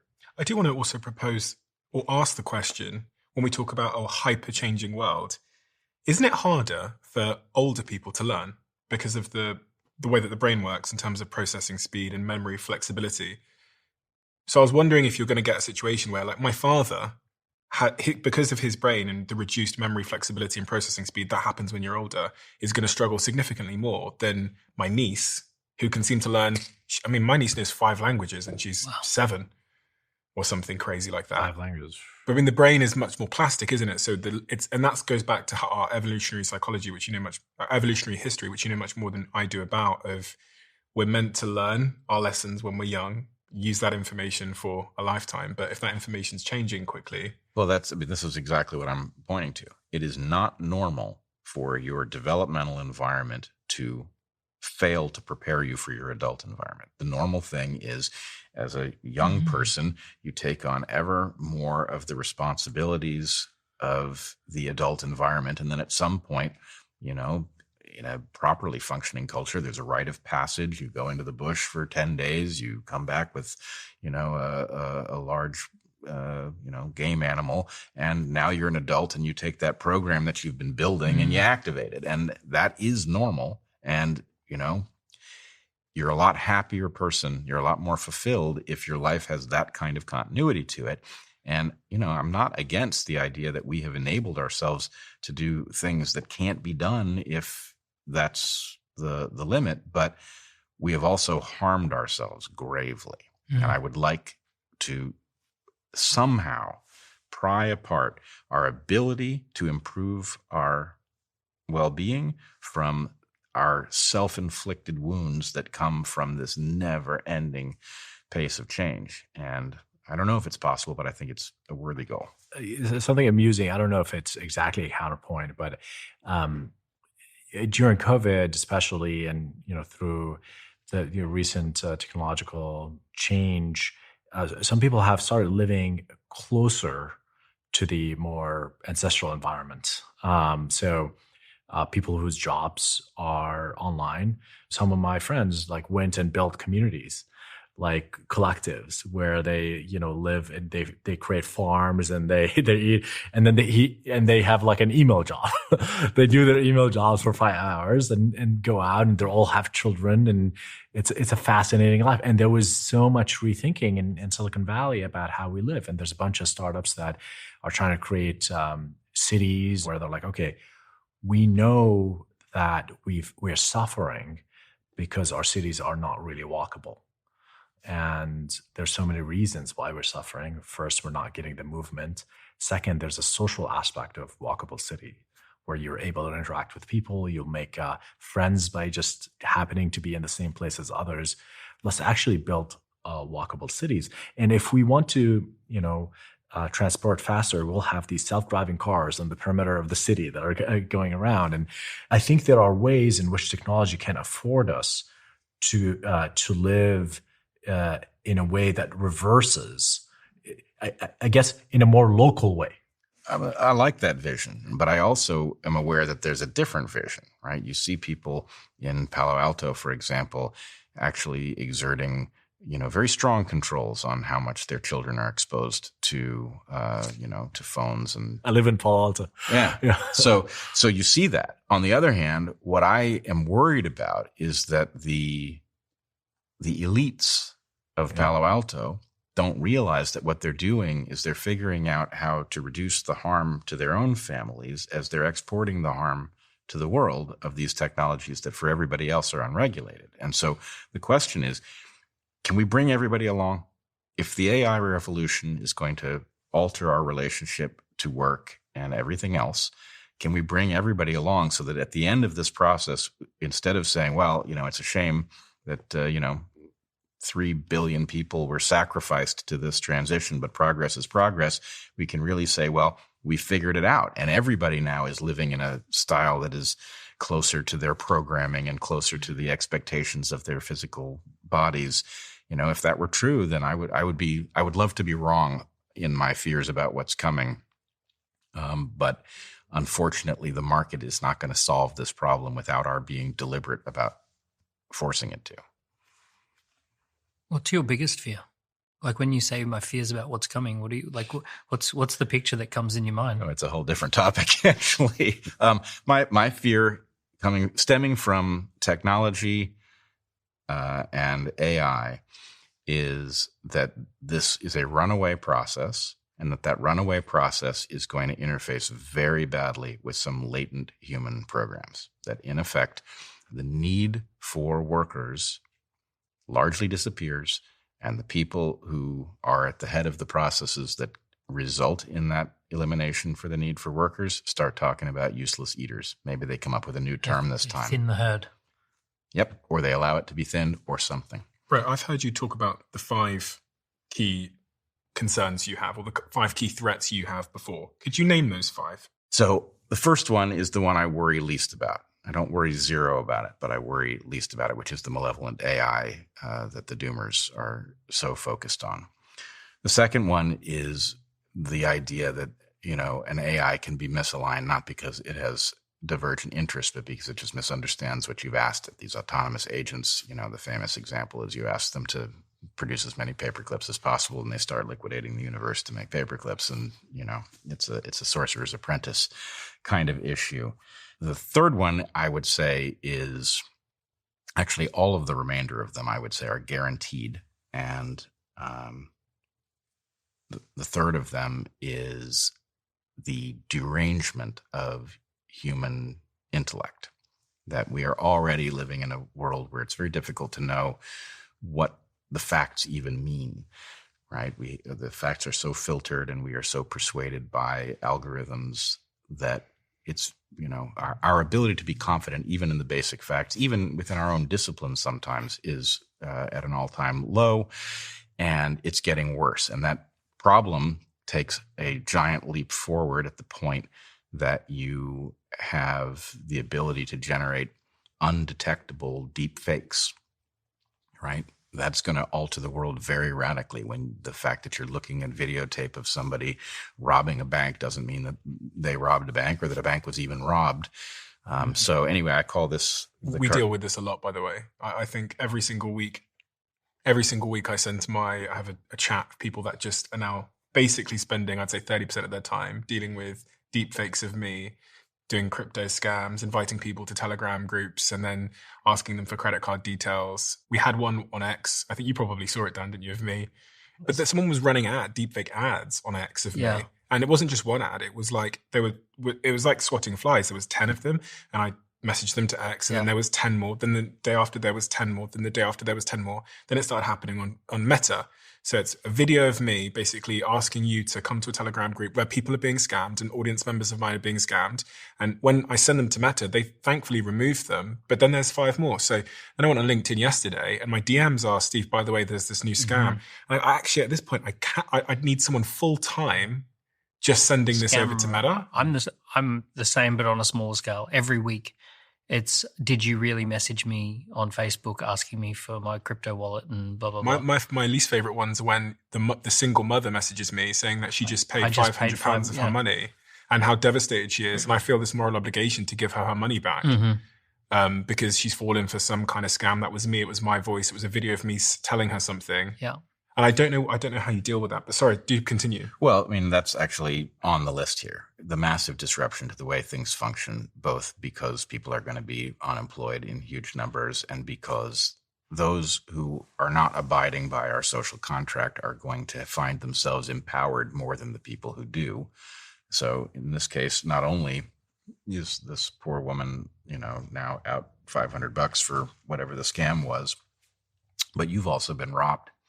Whether or not you pay her back for the thing that she thought she purchased, your credibility is being stolen by somebody and you have no capacity to prevent it. This has happened to me also, and it is profoundly disturbing. And it is only one of a dozen different ways that AI enables those who are absolutely willing to shrink the pie from which we all derive in order to enlarge their slice. There are innumerable ways that this can happen. And I think people do not see it coming. They don't understand how many different ways they are going to be robbed every bit as surely as if somebody was printing money. And then the last one is that this just simply accelerates demographic processes that do potentially result in the unleashing of technologies that pre-existed AI. This can easily result in an escalation into wars that turn nuclear.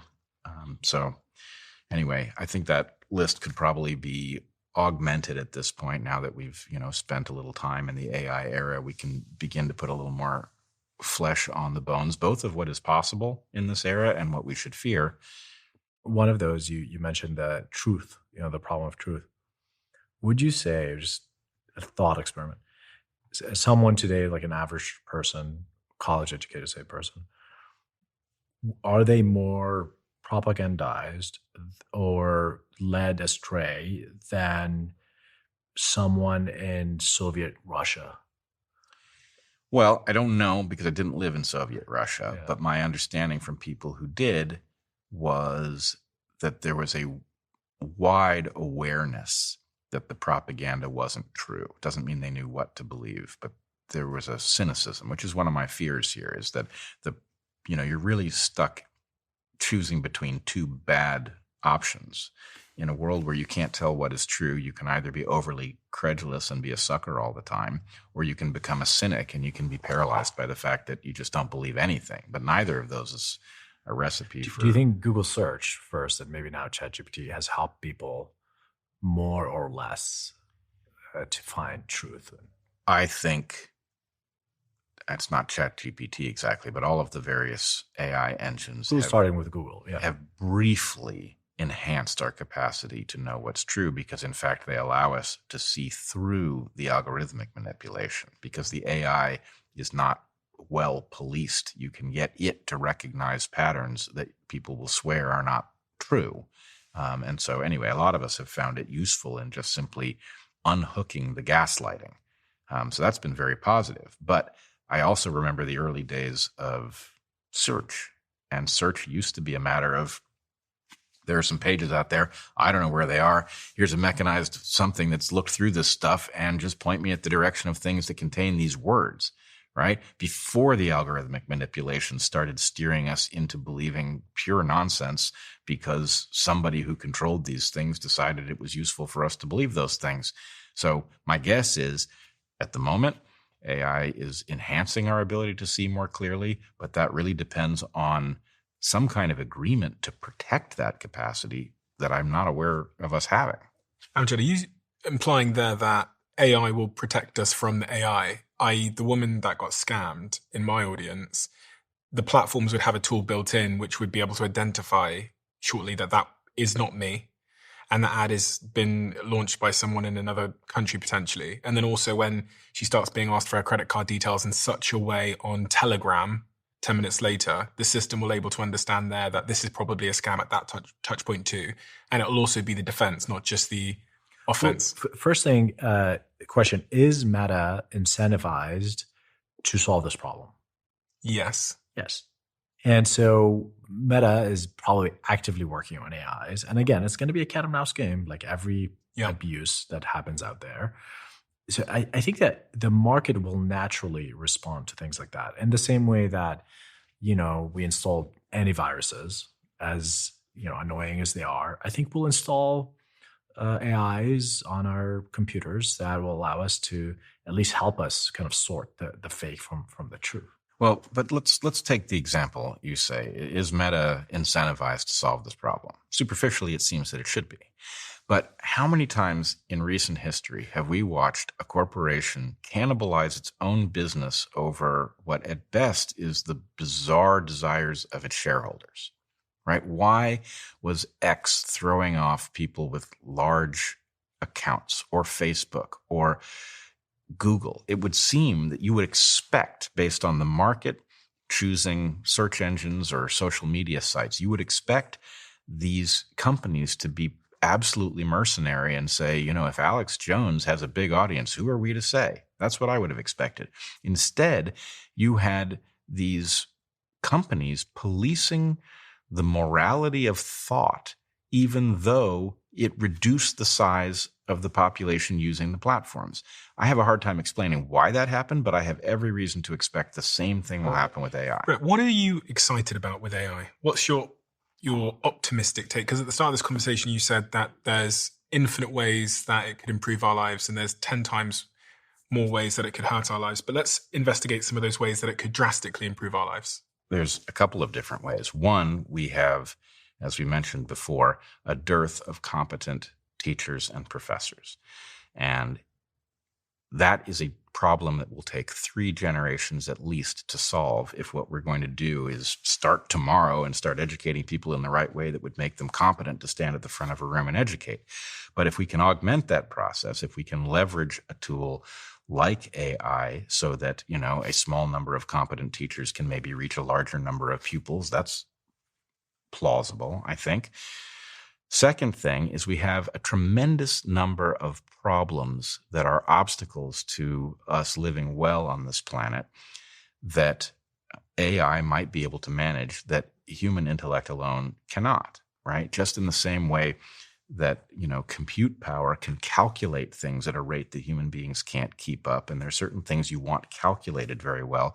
There are also some reasoning problems. You could imagine that instead of having static laws that govern behavior poorly because they get gamed, that you could have a dynamic interaction. You could specify an objective of something like a law, and then you could monitor whether or not a particular intervention successfully moved you in the direction that you were hoping to go or did something paradoxical, which happens all the time. And you could basically have governance that is targeted to navigation and prototyping rather than to specifying a blueprint for how we are to live. So we wouldn't need politicians.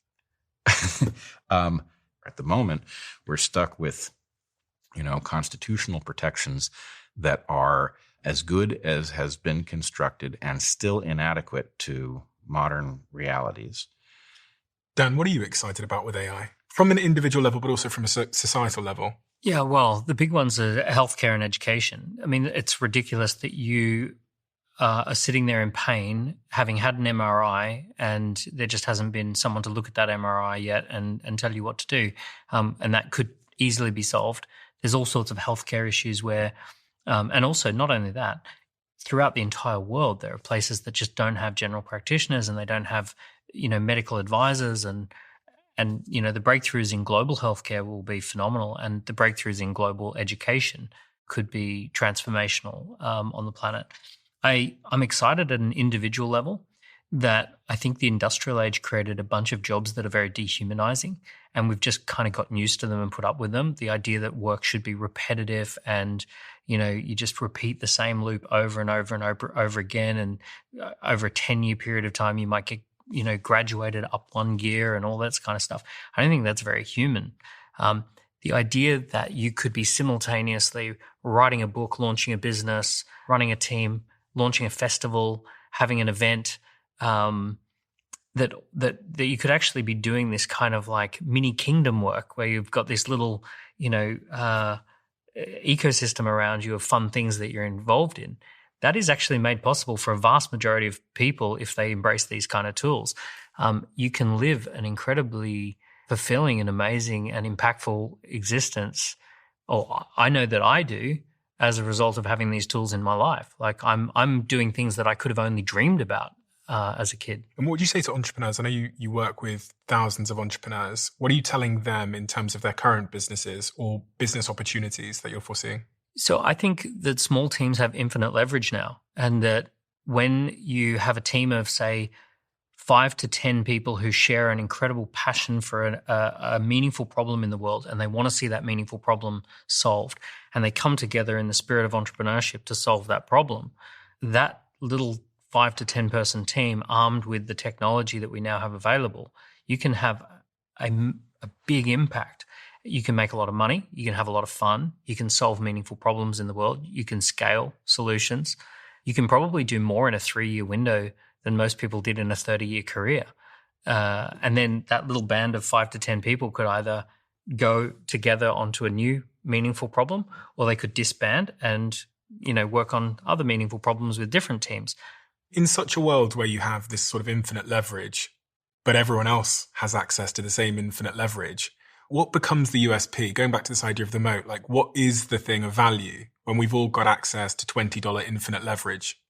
Well, first of all, the first thing you need to understand is that this moment of time is the least competitive moment. Like, if you understand how to use these tools, you can start making money tomorrow. Like I see countless examples of people making thousands of dollars with these hustles that I talked about, or building businesses that generates millions of dollars in the first couple of months of existence. So I would say start moving now, start building things. So it's an unprecedented time of wealth creation.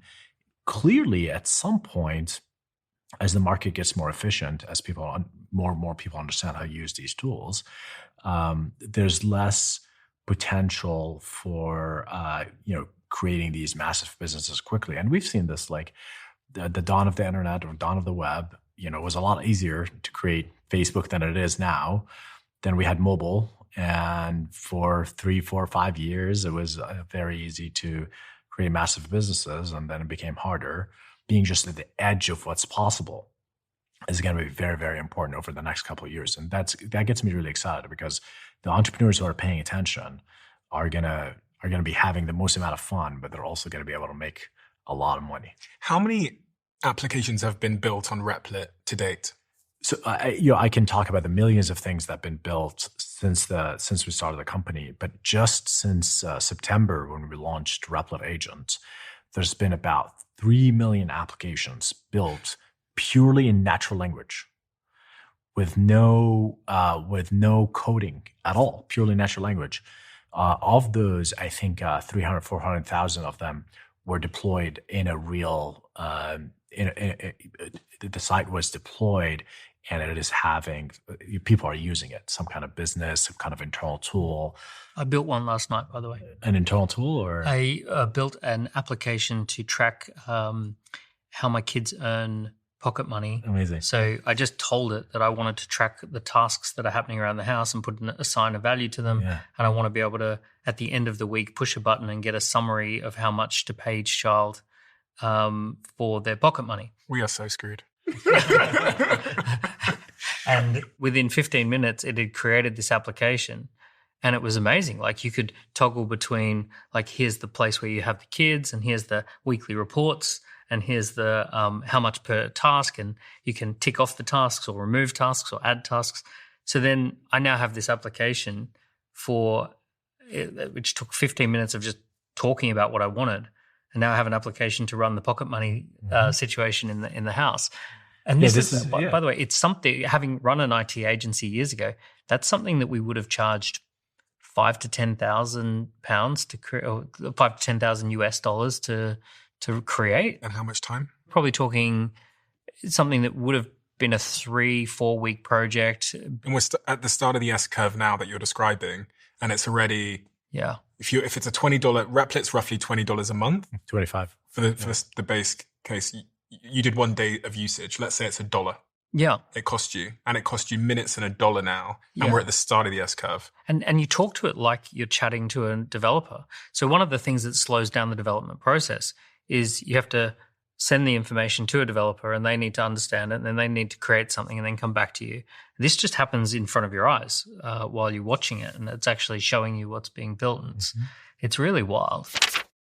This one change has transformed how my team and I move, train, and think about our bodies. When Dr. Daniel Lieberman came on the Diary of a CEO, he explained how modern shoes, with their cushioning and support, are making our feet weaker and less capable of doing what nature intended them to do. We've lost the natural strength and mobility in our feet, and this is leading to issues like back pain and knee pain. I'd already purchased a pair of Vivo barefoot shoes, so I showed them to Daniel Lieberman, and he told me that they were exactly the type of shoe that would help me restore natural foot movement and rebuild my strength. But I think it was plantar fasciitis that I had, where suddenly my feet started hurting all the time. And after that, I decided to start strengthening my own foot by using the Vivo barefoots. And research from Liverpool University has backed this up. They've shown that wearing Vivo barefoot shoes for 6 months can increase foot strength by up to 60%. Visit vivobarefoot.com/DOAC and use code DIARY20 from my sponsor for 20% off. A strong body starts with strong feet.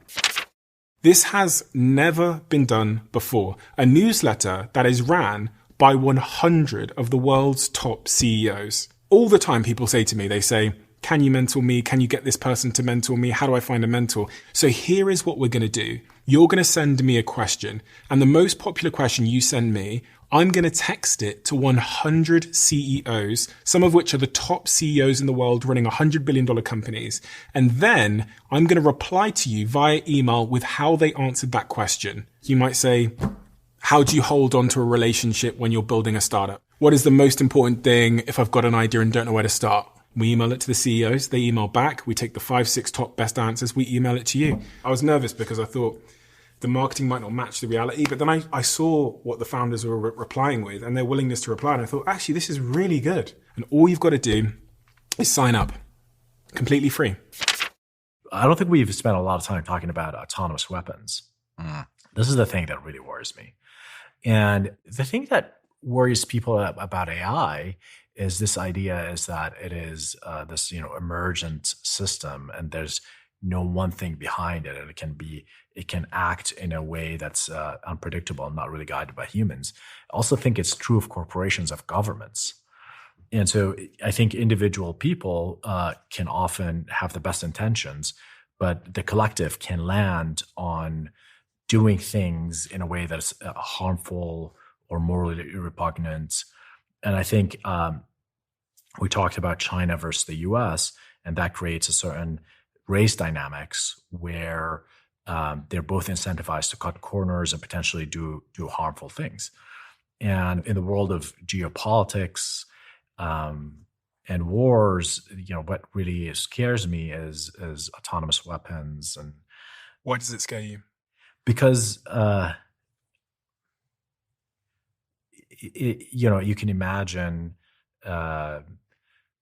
autonomous drones being trained on someone's face, and you can send a swarm of drones, and they can be this sort of autonomous killing assassination machine, and it can sort of function as a country versus country technology in the world of war, which is still crazy.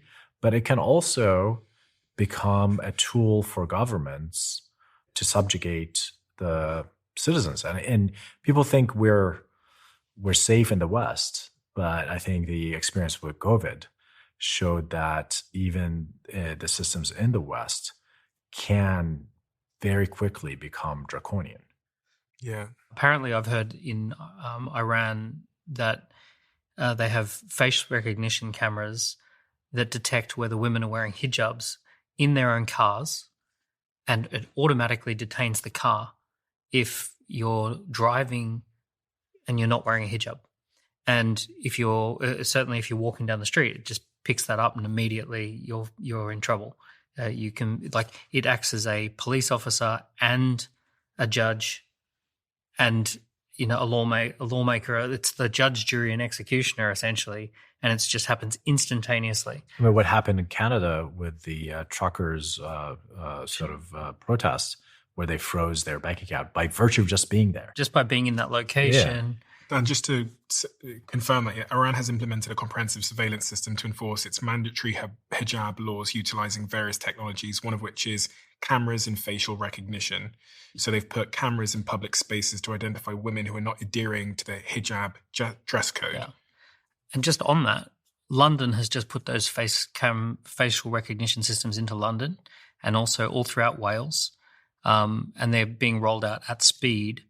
And like all you would need is a change of government that wanted to implement something similar, and all the base layer technology is already in there. It gets a little bit worse in Iran because they have this new app called the Nazar app, where the government has introduced the Nazar mobile application, which allows you as a citizen to report another citizen who is not wearing their hijab, and it logs their location, the time when they weren't wearing it, and the vehicle license plate. And with the crowdsourced data, it can then go after that individual.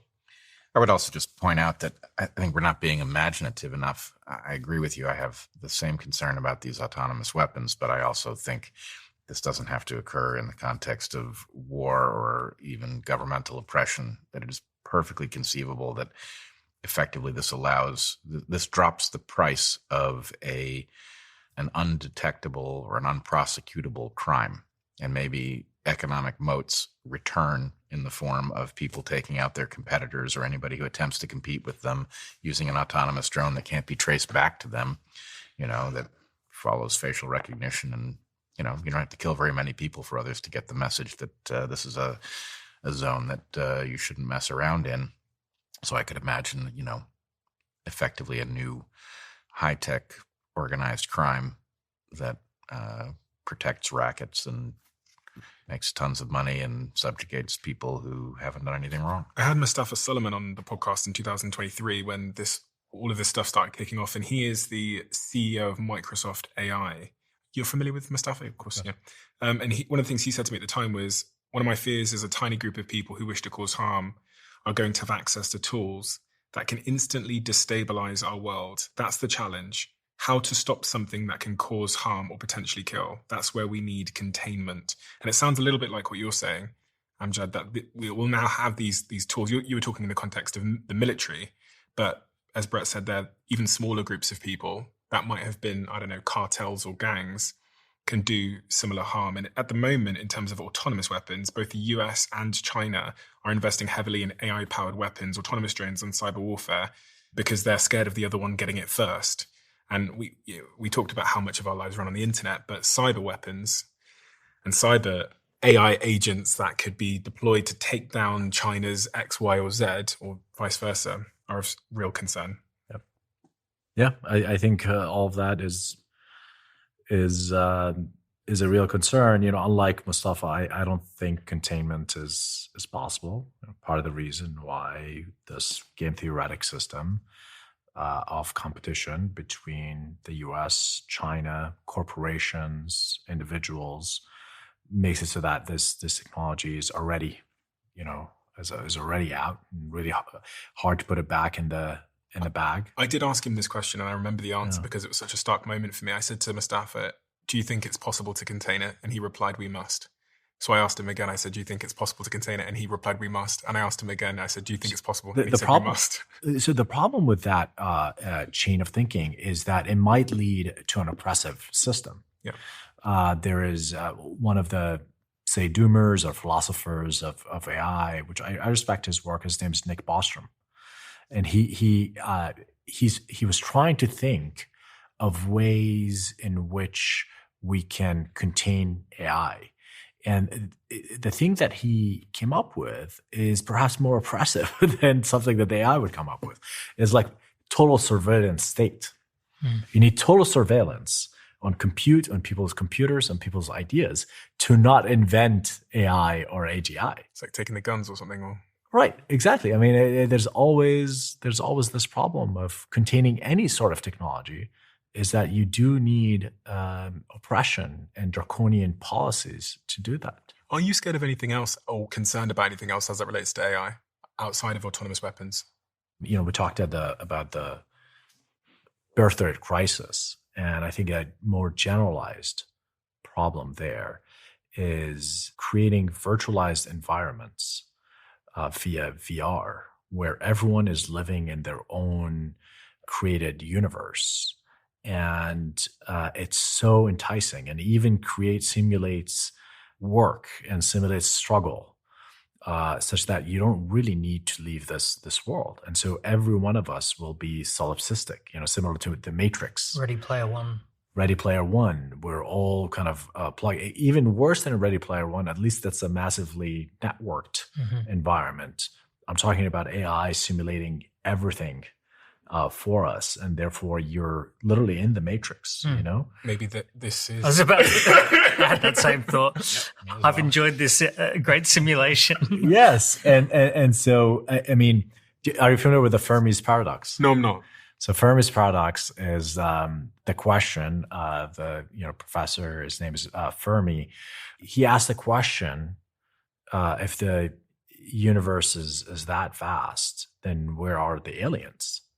The fact that humans exist, you can deduce that other civilizations exist. And if they do exist, then why don't we see them? And then that spurred a bunch of Fermi solutions. So there's, I don't know, you can find hundreds of solutions on the internet.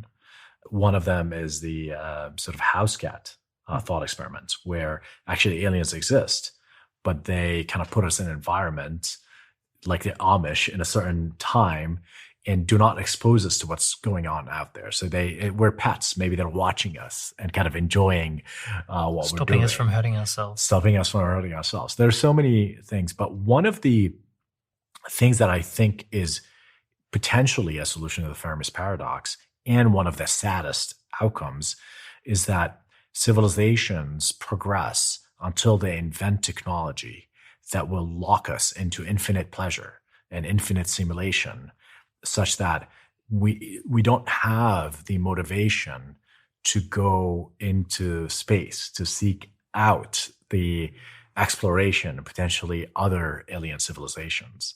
And perhaps that is a determined outcome of humanity, or like a highly likely outcome of any species like humanity. We like pleasure. Pleasure and pain is the main motivators. And so if you create an infinite pleasure machine, does that mean that we're just at home in our VR environment with everything taken care for us, and literally like the Matrix? And the real world would suck in such a scenario. Yes. It'd be terrible. I mean, the other simpler explanation of the Fermi paradox is that you generate sufficient technology that you can end your species, and it's only a matter of time from that point, which, we can have that discussion about nuclear weapons. We can have it about AI, but does some technology, if we stay on that escalator, does some technology that we generate ultimately... Whatever allows you to get off the planet allows you to blow up the planet. There you go.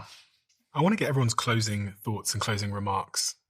And hopefully in your closing remarks, you can capture something actionable for the individual that's listening to this now on their commute to work, or the single mother, or the average person who maybe isn't as technologically advanced as many of us at this table, but is trying to navigate through this to figure out how to live a good life over the next 10, 20, 30 years.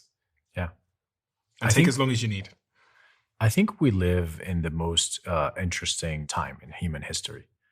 So for the single mother that's listening, for someone who wouldn't be the stereotype of a tech bro, don't assume that you can't do this stuff. It's never been more accessible. Today, within your work, you can be an entrepreneur. You don't have to take massive risk to go create a business, quit your job and go create a business. There are countless examples. We have a user who's a product manager at a large real estate business, and he built something that created 10% lift in conversion rates, which generated millions and millions of dollars of that business. And that person became celebrity at that company and became someone who is lifting everyone else up and teaching them how to use these tools. And obviously that is like a really great for anyone's career, and you're going to get a promotion. And your example of building a piece of software for your family, for your kids to improve and to learn more, or to be better kids, is an example of being an entrepreneur in your family. So I really want people to break away from this concept of entrepreneurship being, this is your podcast, Diary of a CEO. You started this podcast by talking to CEOs, I assume, right? And over time, it changed to everyone can be a CEO. Everyone is some kind of CEO in their life. And so I think that we have unprecedented access to tools for that vision to actually come to reality. Well, it is obviously a moment of a kind of human phase transition, something that I believe will be the equal of a discovery of farming or writing or electricity. And the darkness that I think is valid in looking at all of the possible outcomes of this scenario is actually potentially part of a different story as well. In evolutionary biology, we talk about an adaptive landscape in which a niche is represented as a peak, and a higher niche, a better niche, is represented as a higher peak. But to get from the lower niche to the higher niche, you have to cross through what we call an adaptive valley. And there's no guarantee that you make it through the adaptive valley. And in fact, the drawing that we put on the board, I think, is overly hopeful because it makes it in 2 dimensions. It looks like you know exactly where to go to climb that next peak. And in fact, it's more like the peaks are islands in an archipelago that is in fog where you can't figure out what direction that peak is, and you have to reason out it's probably that way, and you hope not to miss it by a few degrees. But in any case, that darkness is exactly what you would expect if we were about to discover a better phase for humans. And I think we should be very deliberate about it this time. I think we should think carefully about how it is that we do not allow the combination of this brand new, extremely powerful technology and market forces to turn this into some new kind of enslavement. And I don't think it has to be. I think the potential here does allow us to refactor just about everything. Maybe we have finally arrived at the place where mundane work doesn't need to exist anymore and the pursuit of meaning can replace it. But that's not going to happen automatically if we don't figure out how to make it happen. And I hope that we can recognize that the peril of this moment is best utilized if it motivates us to confront that question directly. Each one of us has 2 parents, 4 grandparents, 8 great-grandparents, 16, 32, 64. You've got this this long line of ancestors who all had to meet each other. They all had to survive wars. They all had to survive illness and disease. Everything had to happen for us. Each individual, all of this stuff had to happen for us to get here. And if we think about all the people in those thousands and thousands of people, every single one of them would trade places in a heartbeat if they had the opportunity to be alive at this particular moment. They would say that their life was struggle, disease, that their life was a lot of mundane and meaningless work. It was dangerous. You know, every single one of us has probably got ancestors that were enslaved, probably got ancestors that died too young, probably got ancestors that worked horrific conditions. We all have that.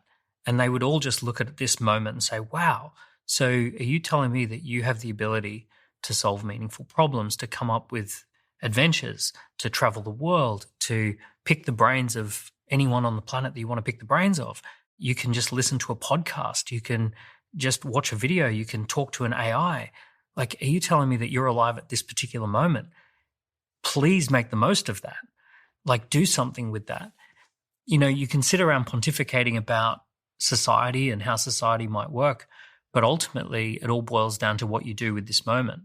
And solving meaningful problems, being brave, having fun, making your little dent in the universe, you know, that's what it's all about. And I feel like there's an obligation to your ancestors to make the most of the moment.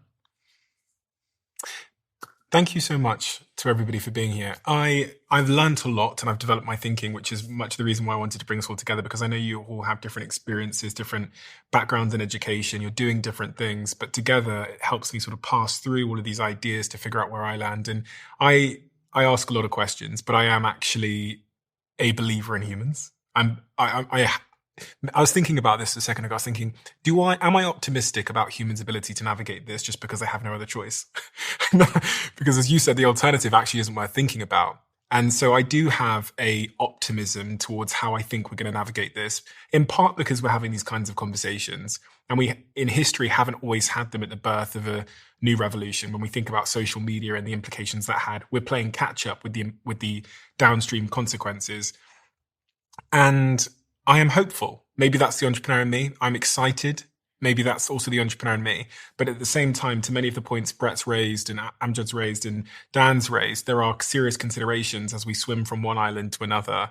And because of the speed and scale of this transformation that Bret highlights, and you look at the stats of the growth of this technology and how it's spreading like wildfire, and how once I tried Replit, I walked straight out and I told Kozi immediately, I was like, Kozi, try this. And she was on it and she was hooked. And then I called my girlfriend in Bali, who's the breathwork practitioner. And I was like, type this into your browser, REPLIT. And then she's making these breathwork schedules with all of her clients' information ahead of the retreat she's about to do.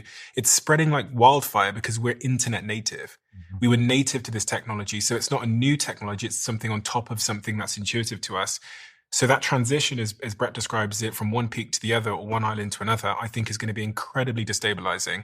And having interviewed so many leaders in this space, from Reid Hoffman, who's the founder of LinkedIn, to the CEO of Google, to Mustafa, who I mentioned, they don't agree on much, but the thing that they all agree on, and that Sam Altman agrees on, is that the long-term future, the long-term way that our society functions is radically different. People squabble over the short term. They sometimes even squabble over the midterm or the timeline, but they all agree that the future is going to look completely different. Amjad, thank you for doing what you're doing. We didn't get to spend a lot of time on it today, and this is typically what I do here, but your story is incredibly inspiring from where you came from, what you've done, what you're building. And you are democratizing and creating a level of playing field for entrepreneurs in Bangladesh to Cape Town to San Francisco to be able to turn their ideas into reality. And I do think, just on the surface, that that's such a wonderful thing that, I was born in Botswana in Africa, and that I could have the same access to turn my imagination into something to change my life because of the work that you're doing at Replit. And I highly recommend everybody go check it out. You probably won't sleep that night because it's so, for someone like me, it was so addictive to get to be able to do that, because it's been the barrier to creation my whole life. I've always had to call someone to build something. Yeah. Dan, thank you again so much, because you represent the voice of entrepreneurs and you've really become a titan as a thought leader for entrepreneurs in the UK. And that in perspective, that balance is incredibly important. So I really, really appreciate you being here as always. And you're a huge fan favorite of our show. And Bret, thank you a gazillion times over for being a human lens on complicated challenges. And you do it with a fearlessness that I think is imperative for us finding the truth in these kind of situations where some of us can run off with optimism and we can be hurtling towards the mousetrap because we love cheese. And I think you're an important counterbalance and voice in the world at this time. So thank all of you for being here. I really, really appreciate it. And we shall see. These things live forever, so. I find it incredibly fascinating that when we look at the back end of Spotify and Apple and our audio channels, the majority of people that watch this podcast haven't yet hit the follow button or the subscribe button, wherever you're listening to this. I would like to make a deal with you. If you could do me a huge favor and hit that subscribe button, I will work tirelessly from now until forever to make the show better and better and better and better. I can't tell you how much it helps when you hit that subscribe button. The show gets bigger, which means we can expand the production, bring in all the guests you want to see, and continue to doing this thing we love. If you could do me that small favor and hit the follow button wherever you're listening to this, that would mean the world to me. That is the only favor I will ever ask you. Thank you so much for your time.